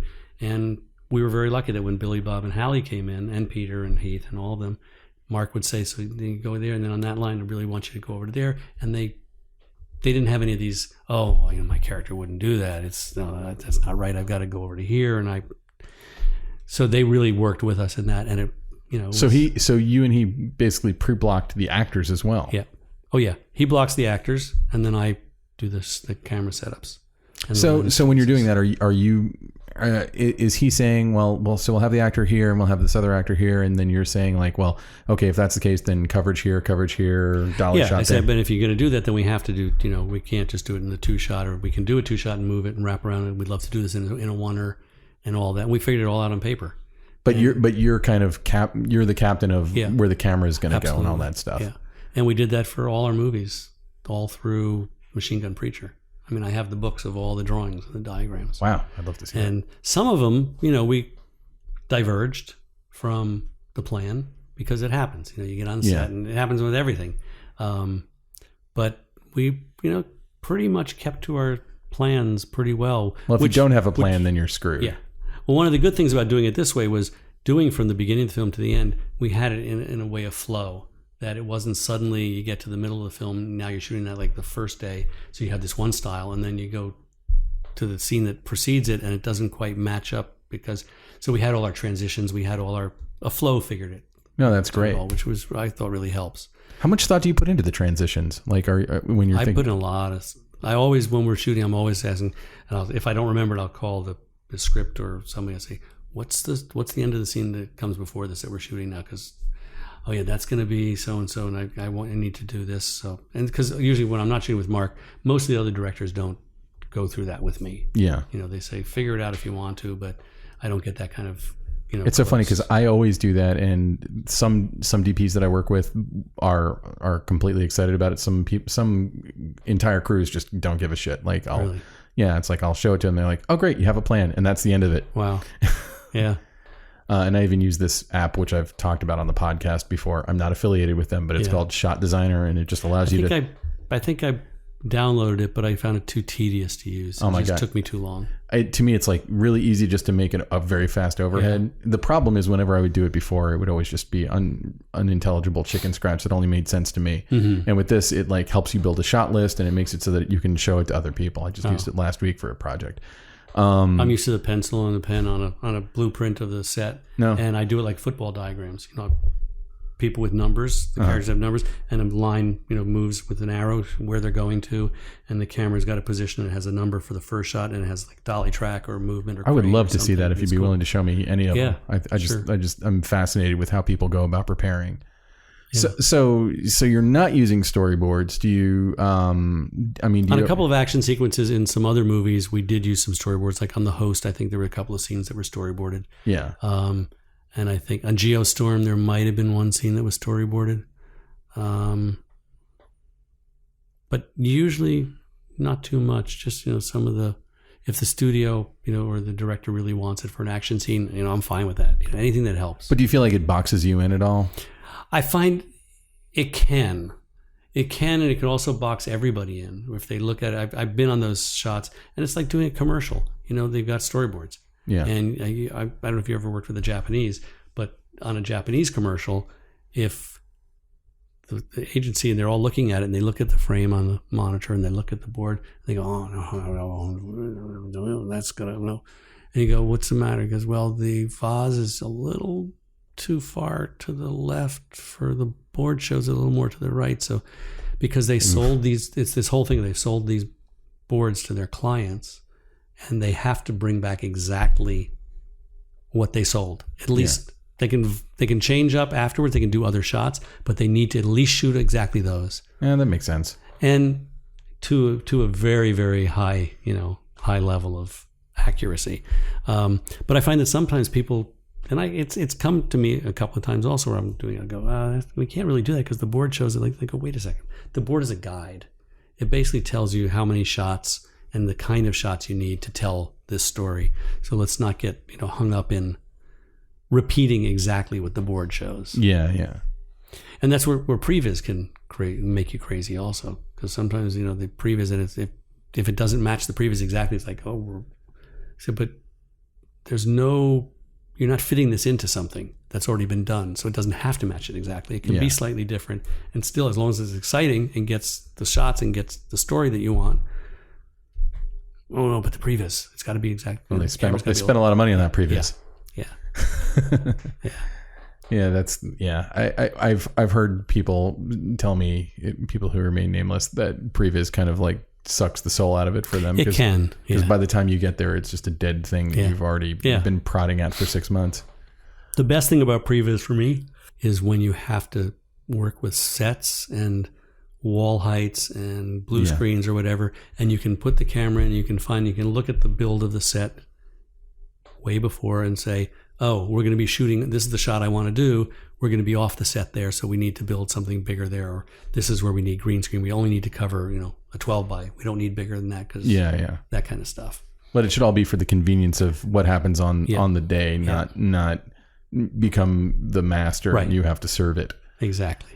So, well, again, you brought this up, and I don't know that anyone else has ever brought the idea of even just thinking about the transitions. So, like, what kind of thought process do you put into doing a transition? How shots cut together, how color works between one scene and the next, how. Are you trying to make connections, or are you trying to make disconnections? Well, it's just trying to make. Sometimes it's connections. Like, I don't know if you saw Stay. I did. But Stay is like. That movie's based on transitions because so much of the story is about the two different characters who, what's real, who's real, and how that is. So we built all these VFX-laden transitions into it, and so we had to be very precise in what we were doing, but they all had a meaning. It wasn't just to be cool. There was meanings in all those transitions. And I just need to know that, when I shoot something, doing this scene right here, what it cuts to. And if it cuts to a scene that's going to be the exact same framing or something, and it shouldn't, because it's a whole different feeling, a whole different idea in the story. I want to make sure that I get something here that's going to cut well with what we're going to do in the next scene, or if we've already shot the next scene, something that's going to cut well with that. Or if it's something about a face on the left side of the screen, it's going to really cut nicely with a face on the right side of the screen looking the opposite way. Or do you want it in the exact same position because it's telling something in the story that it's the person over the other person, and the person over a statue or something.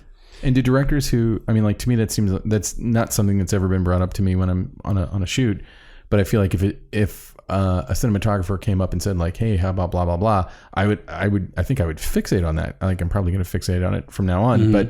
But there are some directors you've worked. I'm not asking you to name names, but some directors, it's not that important to them. Is it just because you're getting coverage, so you're going to go from a tight piece of coverage to a master in the next, or whatever? Some just figure they'll just hose it down, they'll have everything possibly there, and you can do anything. Or nowadays you can shoot 6K or 8K, and then you can just shoot a wide, and then we'll just punch in and make a better frame or a different frame that we want that matches better for the cut, because the editor says, well, let's just squeeze in on it, which is a whole other side of shoot it in post. And don't even understand or care about what different lenses do and the effect that they have psychologically and the emotional effects and all that. But no, some directors, don't respond to it completely, and some directors say, I don't know. And I say, look, let me give this to you. Obviously, it could all change in the edit. Who knows? And in the edit, this scene might not even happen after that one. It might change, although it seems story-wise, the way the script is set up, it's going to be pretty close. But so let's just do this. This would be a really cool transition. And if you don't use it, you don't use it. And usually, unless it means having to spend an extra 2 hours for them setting things up, or, that they really say, no, we really got to move on and get this, or I so much don't care. I don't even want you to do it, which has been rare. Usually it's been pretty well accepted, the idea of getting a flow and getting, I don't care about this making any sense that I actively want you to not do the thing that makes sense. Right. That's interesting. Yeah. So, so from working on mini DV kind of projects, and I feel like, mini DV almost forces you to be intimate, because it's the only part of it, mini DV that really works is if like the tight close-ups, like wide shots just look like ass. Do you feel like that informed when you went back to, a larger format? Even Guffman, that was 16, right? Super 16. Guffman was 16. And obviously Monsters Ball, I'm assuming, was 35. I did not look that up. Monsters Ball was 35. But did it inform, because again, I do see kind of this intimacy in your work, in the way that you work. And I feel like when you talk about Guffman, about sort of being almost another character in the scene, and it's funny the way you describe Monsters Ball, because it's not how I remember it. And I watched it probably 6 months ago. I probably watched Monsters Ball, and to me, there's just an outrageous amount of intimacy in that film. I understand what you're talking about with the compositions, but even within those compositions, I feel like I'm like right in these people's spaces and seeing them doing like little. And I'm assuming a lot of that's in the script and a lot of that's in the directing, but I feel like a lot of that also lives in the way you chose to lens it. So where do you feel like, I don't know that I have a fully formed question here, but do you feel like, kind of like working with Mini DV and then working on these things, do you think that you were already working in kind of that intimate way, or do you feel like the work you were doing kind of drew you into doing that kind of material? No, I think I was already working in that kind of way. And I think my personal take on, and it's a generalization now because there are times when a long lens for close-up works better or fits better. But I generally feel like you want to be there in the space with the actor and close, and that the audience just has that perception. They don't know that you got a 32 millimeter on there. They don't know that it was not a 100 millimeter lens or whatever. Yeah. But there's something about what that particular lens does to the face and the space the closeness that you are with the actor at that So time. is that a hypothetical, or is that like literally you like a 32 millimeter? I like a 32 for a close-up. Oh, nice. It's something, it's a more human vision, and it makes you feel like you are there in that person's face. And I just find it draws out the emotions from the actor. And the audience feels the emotions better than, a 300 millimeter lens across the room to punch out a single, or worse, shoot it on 8K and zoom in and find that single. It just it gives you a distance, which to me is an emotional distance. Do you think a part of it is also that if you're on a 32 millimeter lens getting a medium or a close up, that you're physically close to the actor and that they're actually kind of feeling it? I think they react to that space. You're there with them, and they need to, I think they appreciate, in general, they appreciate the fact that the camera is on them, and they can feel that it's right there, and they know that they're giving what they're giving, rather than just being spied on from a distance. Yeah. Interesting. And like when you're doing something like the Guffman movies, I mean, how do they even come up with a plan of coverage for that? Because it feels so, they do feel so spontaneous, all of them. Yeah, that is kind of different. It's like they don't rehearse really. We just get the space, and Chris says, "I'm probably going to move. Everybody just give me that portion of the room, and then if we have to, we can turn around and do that portion of the room if you can't light it all." And you just go in and so this is what you guys start, blah, blah, blah, and just start with a 2-shot and find what happens. And, you go in and you with this guy, and then he's talking, and you push in a little closer to him, and then suddenly she starts talking, and so you have to come around and get her. And then after you get the, few takes of that master type of action, then you go in and do coverage on specific little pieces. Now, had you ever done, like, aside from the news, like straight documentary shooting? Yeah, I did do straight documentary. Well, it was new. It was feature news. So it was documentary for TV news stations, for European news.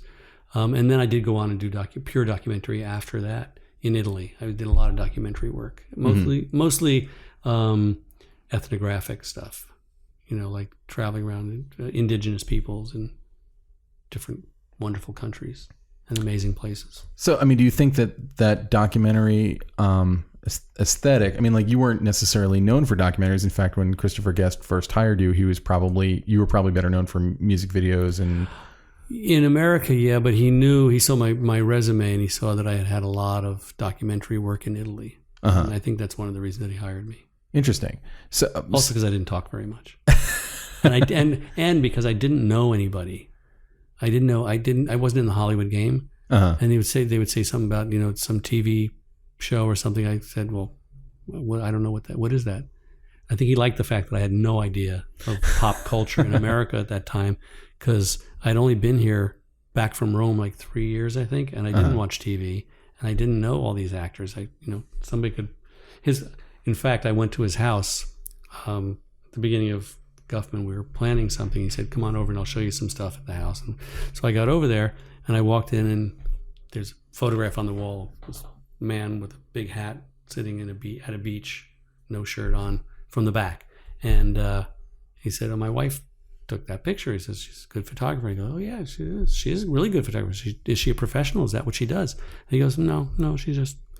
And I said, "Oh, cool." He says, "That's her dad." I go, "Nice, really cool." We walked around and did the whole thing. And then like 3 days later, I found out who he was married to. And then that was Tony Curtis and blah, blah, blah. And it's like, and I think he liked the fact that I just didn't know any of that stuff and wasn't like, "Oh, wow, can I meet," or, so-and-so. The schmoozing and all that stuff. Because I see it still today. People say names of actors or things. And I'm like, who? What are they? No, I've never seen them before. Well, whenever I've seen Christopher Guest interviewed or anything, he always seems completely allergic to that that culture. Yeah, he is. He is, totally. Do you think there's like an undercurrent, like in his work, in Guffman and Best in Show and Mighty Wind, there's sort of a satire of the very idea of show business, or of people getting wrapped in show business. Do you think that those are statements against that? I know it's not really a cinematography question. I think so. He doesn't like to play the game. Yeah. I know that. I mean, Jamie's a lot more sociable and social than he is. I don't think he attends too many events and those kind of things. And he's, he'd rather play guitar. And, but he's good at everything he does. No, he's definitely a genius and has kind of carved out like such a very specific niche in what he does. And I've done like about 100 TV commercials with him, and it was, that type of thing, the same kind of thing. Oh, cool. I think I know some improv actors who were in a few of those then. An anomaly, maybe not, but you brought up Stay, and to me, Stay is like an outrageously stylized film. Whereas Monsters Ball, I think, is stylish in the way that you filmed it, but it takes place in kind of a very realistic world, and all the Christopher Guest stuff is fake documentary and genuinely like has to feel like it's actually happening spontaneously. Stay is like kind of the polar opposite. How did you go about what drew you to that material, and how did you go about kind of coming up with that look? Well, getting drawn to the material was that Mark had this screenplay and he said, "Let's do this. This is the next picture." And I said, "Great." And so I read it, and it was like, David Benioff had written it, and I really liked the story that he wrote. It was basically a take on Occurrence at Owl Creek Bridge or Jacob's Ladder. Yeah. That basic conceit. But I loved it. I always liked Twilight Zone, those kind of things. And so we said, we got to make it this world that it's real, but it's not real. And the audience can never really know where the reality is. And we always want to be going in between the two different characters and all these other transitional characters. So there was a conceit that we had, and I don't remember the exact formulation of it now, but it was that if we would cut, if Ewan was in one scene and then he was not in the next scene, we would use one kind of a transition. And if Ewan and Ryan were in a scene and then both of them were in the next scene, or one was in one of the scenes, we'd have another way of transitioning. So we had a real formulaic, it was a definite structure to it. And the thing of repetitions of images and characters and the twins and the triplets and the way his apartment was designed. Kevin Thompson, who was a production designer, did an amazing job on put all these elements of other parts of the film, other parts of the story were all made up into what their apartment was. Yeah. So you can look at it, the apartment, it never really existed in a way because they didn't even know each other. Naomi and Ewan, they only meet on the bridge. Yeah. So there's all these things that to make this construct, you have to build a kind of a universe that doesn't exist, but it sort of feels like it could. And the audience isn't supposed to know that it doesn't until the end. And so it was for me, it was really a wonderful challenge in doing something that was very, very, forget the word you used, it was very stylized. Yeah. Very stylized in I thought, a very beautiful way. Totally. By Kevin. And I wanted to complement all of that and make it feel real but heightened reality. That everything was just a little bit more. I did stuff with colored filters. Yeah, there was a polarizing color filters. I really remember the stuff, like the colors looking kind of surreal. Is not sometimes, yeah. And most of it was done in camera. Oh, really? And then there was a lot of VFX stuff done, and Kevin Haug did the VFX designing on that and did some beautiful stuff. And then this guy Doc, who's no longer with us, did the final bit with that. He wrote this algorithm thing that does all this stuff. It looked like the fiber stuff moving around when they're on the bridge at the end when Ryan pulls the gun out and shoots himself in the mouth. That whole thing, all that warping and stuff that was going on, it was really, really incredible. The bridge was amazing. I mean, getting to shoot on the real Brooklyn Bridge for 5 nights, shut down. And then we did close-up stuff. They built a set with green screen to replicate part of the bridge. So we had a lot of control over everything. And those places like where Ryan and all the transitions, like where Ryan and Ewan are walking through that building, which is, the columns are almost as big as the entire inside of the building. And it's a real building, an AT&T building downtown New York. Yeah. I just went by it a few weeks ago when I was in New York. God, I thought I would have sworn that was a set. No, it was a real building and it had never been given permission before.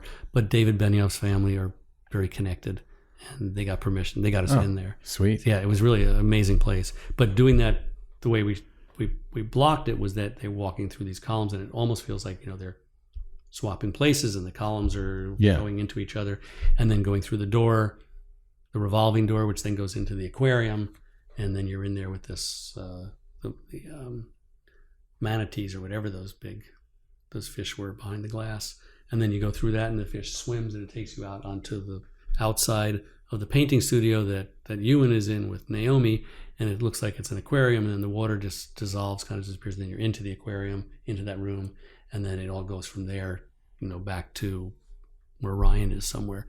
So all of these things, it had to be structured. Yeah. It had to be understood before we went into it. So it was very well plotted out. So same process. You guys sitting here doing overheads for 8 weeks? Yep. And working with VFX and previs on making these transitions work. So it's interesting because I feel like there are famous kind of cinematographer director pairings that, like Roger Deakins and the Coen brothers, or for a while Robert Richardson and Oliver Stone or whatever, where you almost like, I think actually Robert Richardson and Oliver Stone is an interesting example where for the longest time I thought what was Oliver Stone's look was really Robert Richardson's look. Right. And then when I saw, I think it was Fast, Cheap and Out of Control, the Errol Morris documentary, I'm like, oh, it's that guy that's making it like that. Yeah. What is it like returning to work with the same person? Like you almost become like partners in crime after a while. Yeah. And you've hit so many different genres together and so many different styles and different formats and everything. And in a way, you already had a massive amount of experience, but was there a sense of almost like you've grown up together in features a little bit? Kind of, yeah. And when we first met, we really hit it off. I really liked him as a person and realized that we both had very similar tastes of style of what we like. He's a better dresser than I am, but as far as architecture and design and all of that. And so we always tried to blend, find a architectural medium that would be the right one for this film, or a look that would be the right one for that film. And never trying to look the same, because also the genres were very different. Almost every film had a different. Yeah, most directors don't get to do that. Right, and Mark really would jump around and specifically try to find something very different for each film. Yeah. And I really appreciated that because it kept me, I still have a style, I guess, but it doesn't feel like you can see the same thing in each film. So it just allowed me to really stretch, which is great. But we had a real shorthand and really, a really good way of working like that. And it was, everyone was a challenge, but we saw things pretty much, the same way. So I really only have one other question that I kind of wanted to talk about. I mean, if you can talk about anything you want to talk about, but it's just the fact that I've actually never spoken to someone who's shot a James Bond film before, and famously that franchise has been micromanaged by the same family, right, who handpicks every director, whatever. Right. And they've actually done, I think a pretty amazing job of refreshing it like every generation. And I would almost say that Daniel Craig is probably my favorite iteration of that. And they had just done that one film before you came on board. So when you're hopping onto something like that, how much are you able to make it your own? How much are the Broccoli's are they sitting on set like Zalman King was? No, not at all. No, they were completely supportive of, they saw the design ideas and the thoughts and the process, and Mark explained, tell him what he was thinking about doing. We didn't have much of a script to work with, so it was kind of like flying by the seat of your pants, writing as we were going along, because there was a skeleton of a script, and then there was a writer's strike, and so we were sort of off on our own. But no, they were extremely supportive of everything, and they looked at the dailies and they loved what they were seeing, so they were, just continue doing what you're doing. And we described a kind of a style and a kind of a look that we wanted the thing to have, and it was, we were sort of going for a retro Goldfinger, bring back that element of it, 60s architecture and color and design and stuff to it, but still keep it, modern and fresh. Also, that film has the distinction of, I think, being maybe one of, certainly under 5, probably Illya could tell me, possibly under 2 features that use the Dalsa 4K camera. And I know we don't talk too much tech, but I have, Illya worked for Dalsa when that was going on. And I remember the Dalsa because I was at Cinegear Expo one year, and I said, like, can you handhold that? And it was before Illya was there, and the guy was like, sure thing. And he put it on my shoulder, and I thought like half my body was going to cleave off. But you might be one of the first people ever to incorporate 4K, because the camera didn't last that long. Well, I think it was like you and Alice in Wonderland, the Tim Burton one, I think used it for something as well. Yeah. How do I remember this crap? That choice was engineered by David Stump and Kevin Haug, the visual effects, who we realized what we had to do, or they realized what we had to do the. We had long chats about how are we going to do the skydiving sequence. And to be clear, also, it was only for one sequence. The skydiving sequence. They didn't want. None of us wanted it to look like the Bucket List, whereas Robin Williams and whoever are flying down in this thing, and it's just like this face painted on somebody. Skydiving just looked ridiculous. So, and there weren't the possibility of a lot of the smaller cameras that are out there right now to be able to do some of the stuff that we could do, or attach it, a body camera would be also dangerous to somebody skydiving. So we found in England this giant skydiving rehearsal, I guess you'd call it. It's a big giant tube with 140 mile an hour wind going up with a fan below it. And you can have 4 or 6 people in there practicing skydiving, and they just be hovering in space, floating around with the wind. So we looked at that and saw that there were places we could put 4 cameras, and Kevin said, let's do a stereoscopic of the people and their faces. It's not even stereoscopic, whatever it is. It's a capture of them in space that we can then use to put Bond in there, and we could also put them out in space then. So we actually shot Daniel and Olga in there, and also stunt doubles, and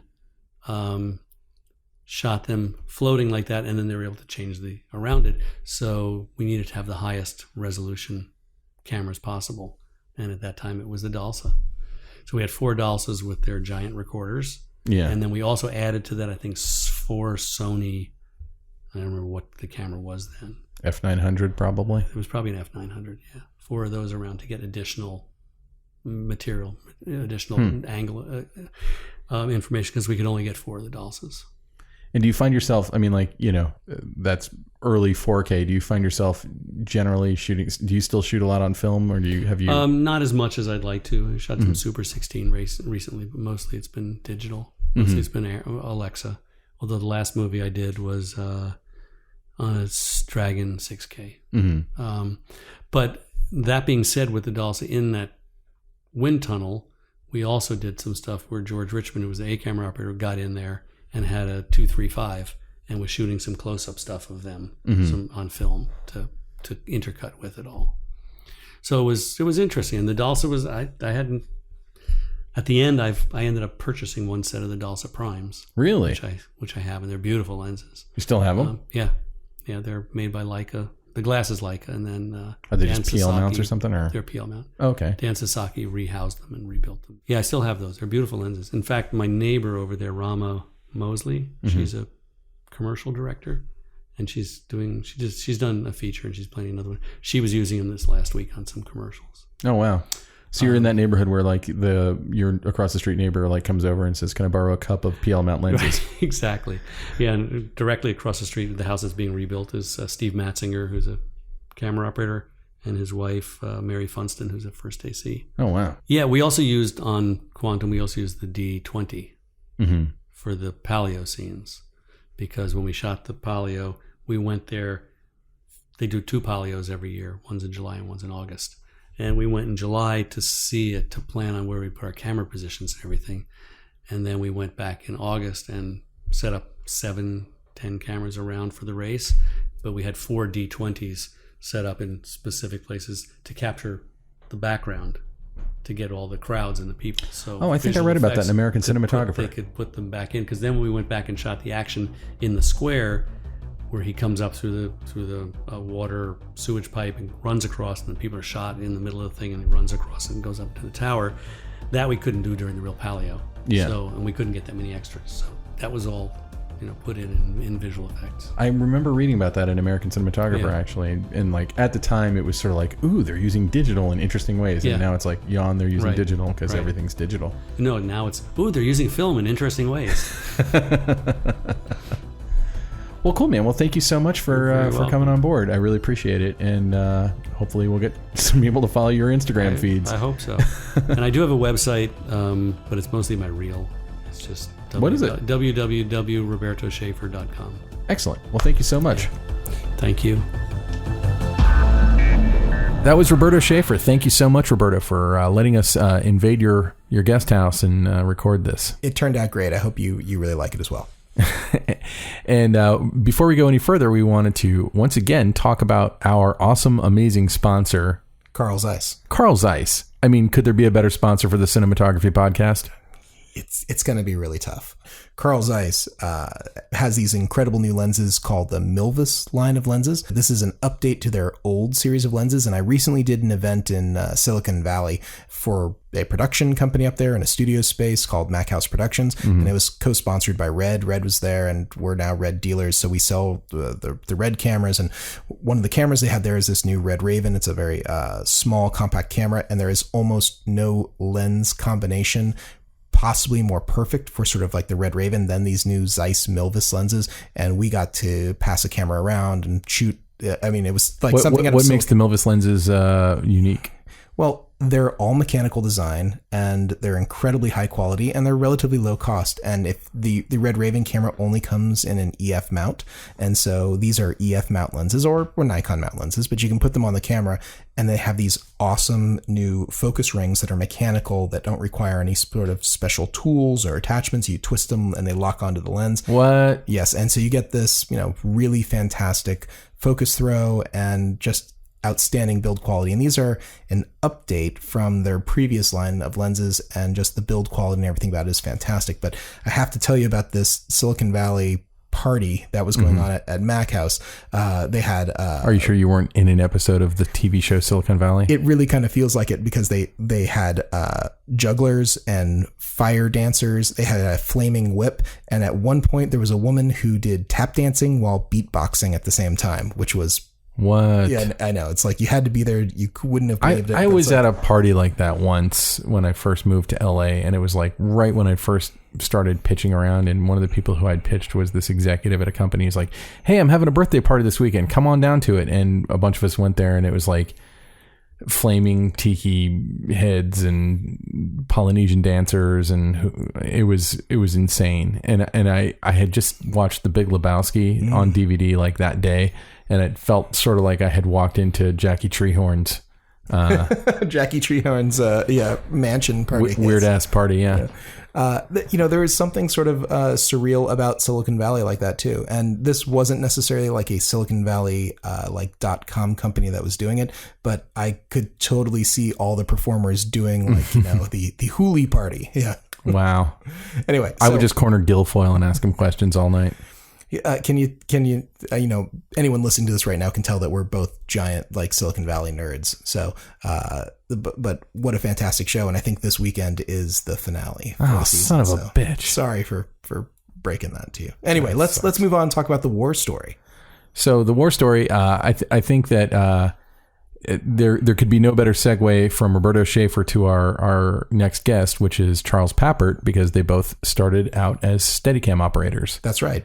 Charles, fantastic Steadicam operator. You've seen his work. I mean, like if you've watched television or saw the movie Office Space, you've seen Charles's work. He was an amazing Steadicam operator, and I actually think that he's got some interesting stories to talk about in terms of when he decided to quit being a Steadicam operator and become a DP and got rid of his rig. Like, he's got some amazing stories. But Charles is a phenomenal DP.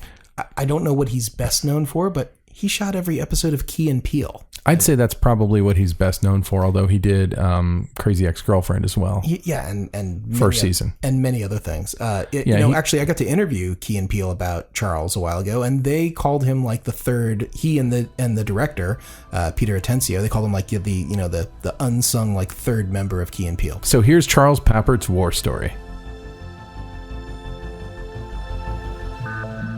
And now, war stories. Somewhere around 2011, I was asked by Ben Garant and Thomas Lennon to shoot a pilot for them for the FX channel. Those are the guys who are the creators of Reno 911. And their new show was going to be something like Reno in space.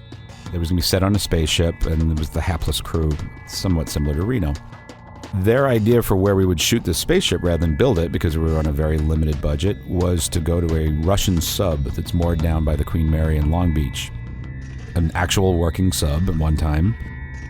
When we first walked down there, it was so incredibly claustrophobic that I started to have a panic attack because there was nowhere to get to.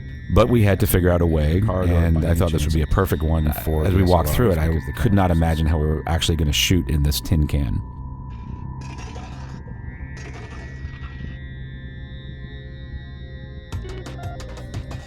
Lighting, I had to use very small units that I would hide up in the ceiling, so the sensitivity of the 1D Mark IV actually really worked in our favor. But approaching that shoot, I had to go after it in such a way that I had to make it like a military operation, because it wasn't just where we're going to block scenes, it was literally, where do we put Video Village? Where do we stage gear? What parts of the ship can we be in at any given time? And I made diagrams for every scene where everything was going to go, wherever all the humans would be. We spent 3 days in this incredibly suffocating space, making a TV show that was actually quite funny. And then our fourth day, we emerged blinking in the daylight and went to shoot in the Arboretum in Arcadia. And Eddie Izzard played the baddie alien on the planet, kind of like in the old Star Trek. There was always some guy down on the planet that our crew had to battle. And of course, Eddie Izzard, comic genius. I was so excited to work with him. But we were trying to do a ton of setups. We were doing action scenes. And we got to the point in the middle of the day that every DP hates, where you can't control the sun unless you have the right tools. And we didn't have the right tools to do it on this one. So at a certain point, I had to kind of give up on the look. My only interaction with Eddie Izzard was somewhere in the middle of this. He kind of beckoned to me, pointed two fingers, and he beckoned to me. And I walked over to him and stood next to him. And he very quietly said, "I feel the sun coming through the trees on my face," which was very astute and very experienced actor thing. He knew there was raw light hitting him, that we had already gotten past the point where I know my diffusion would protect him. So he said, "Yeah, there's raw light in my face." He said, "Yeah, I feel the light on my face."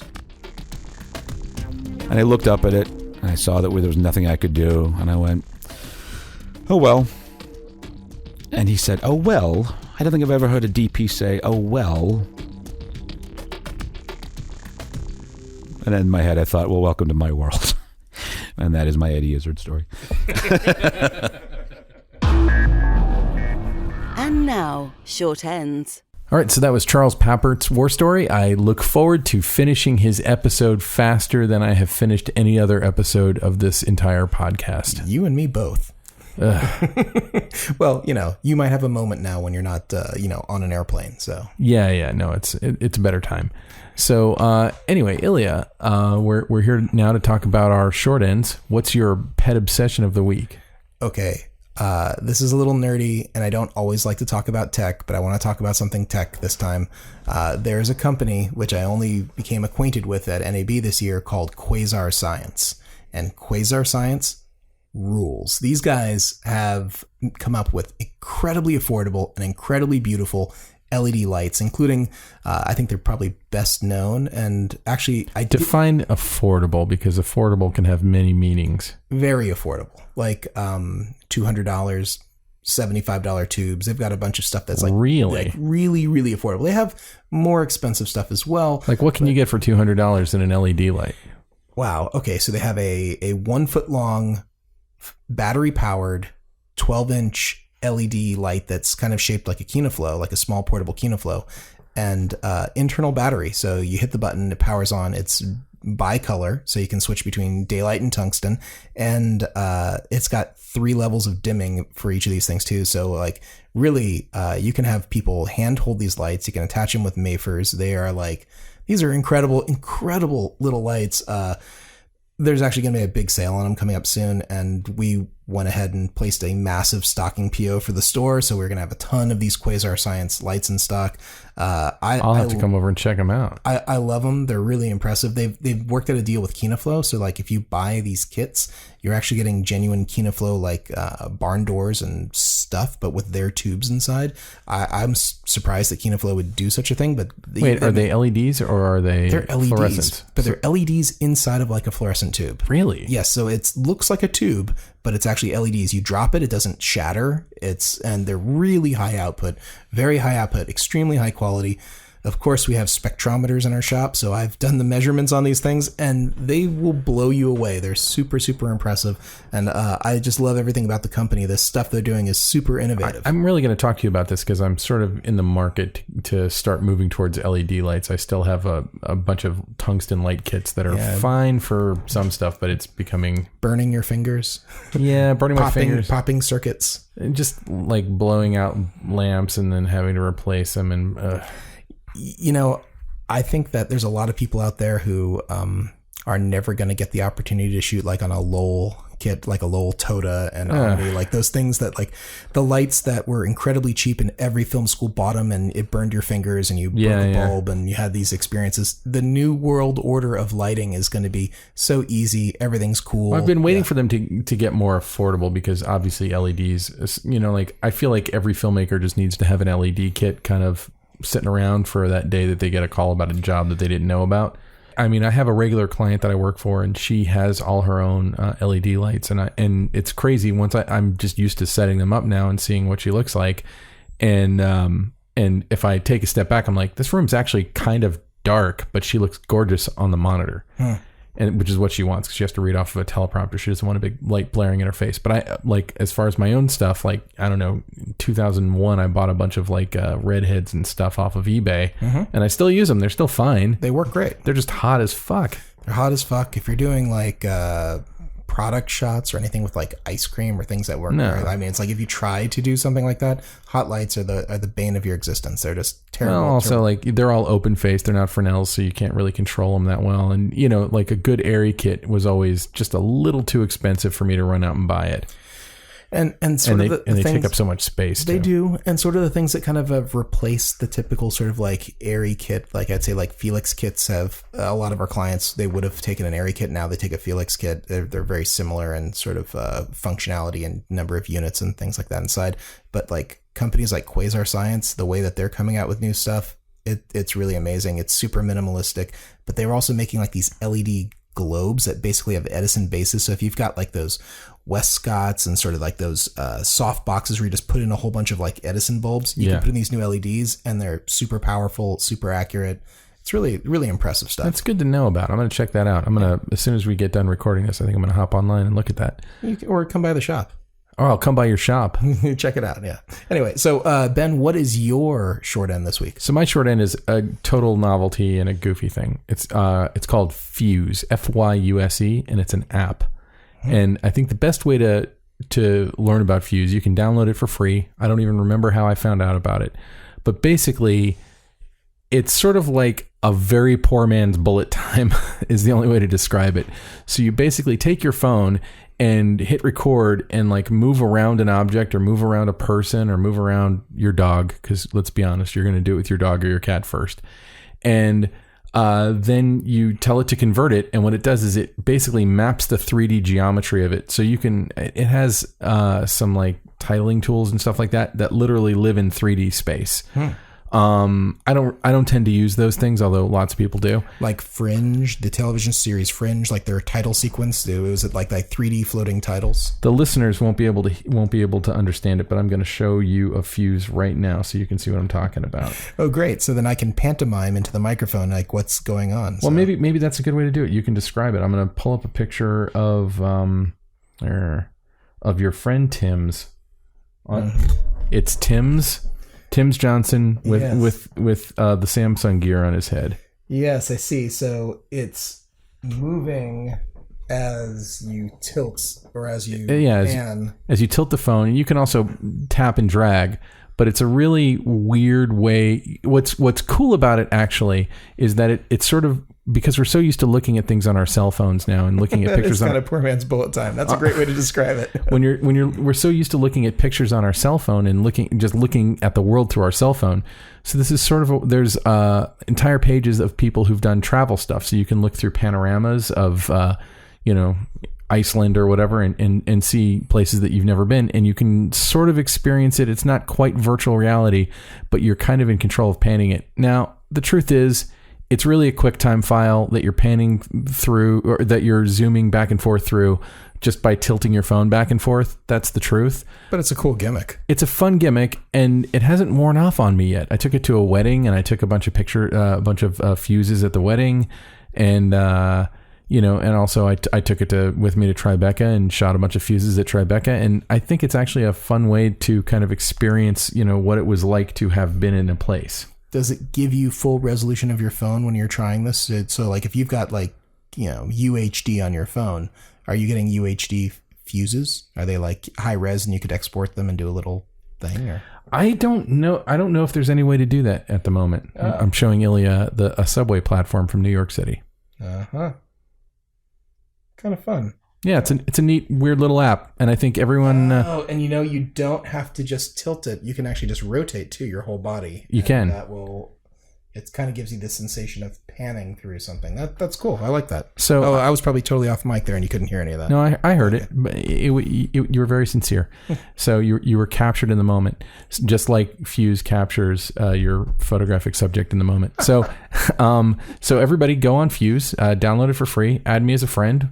It's social app as well. It's a platform? I think they want to be like Instagram, and maybe it's Instagram with these little maybe they'll get there and maybe they won't.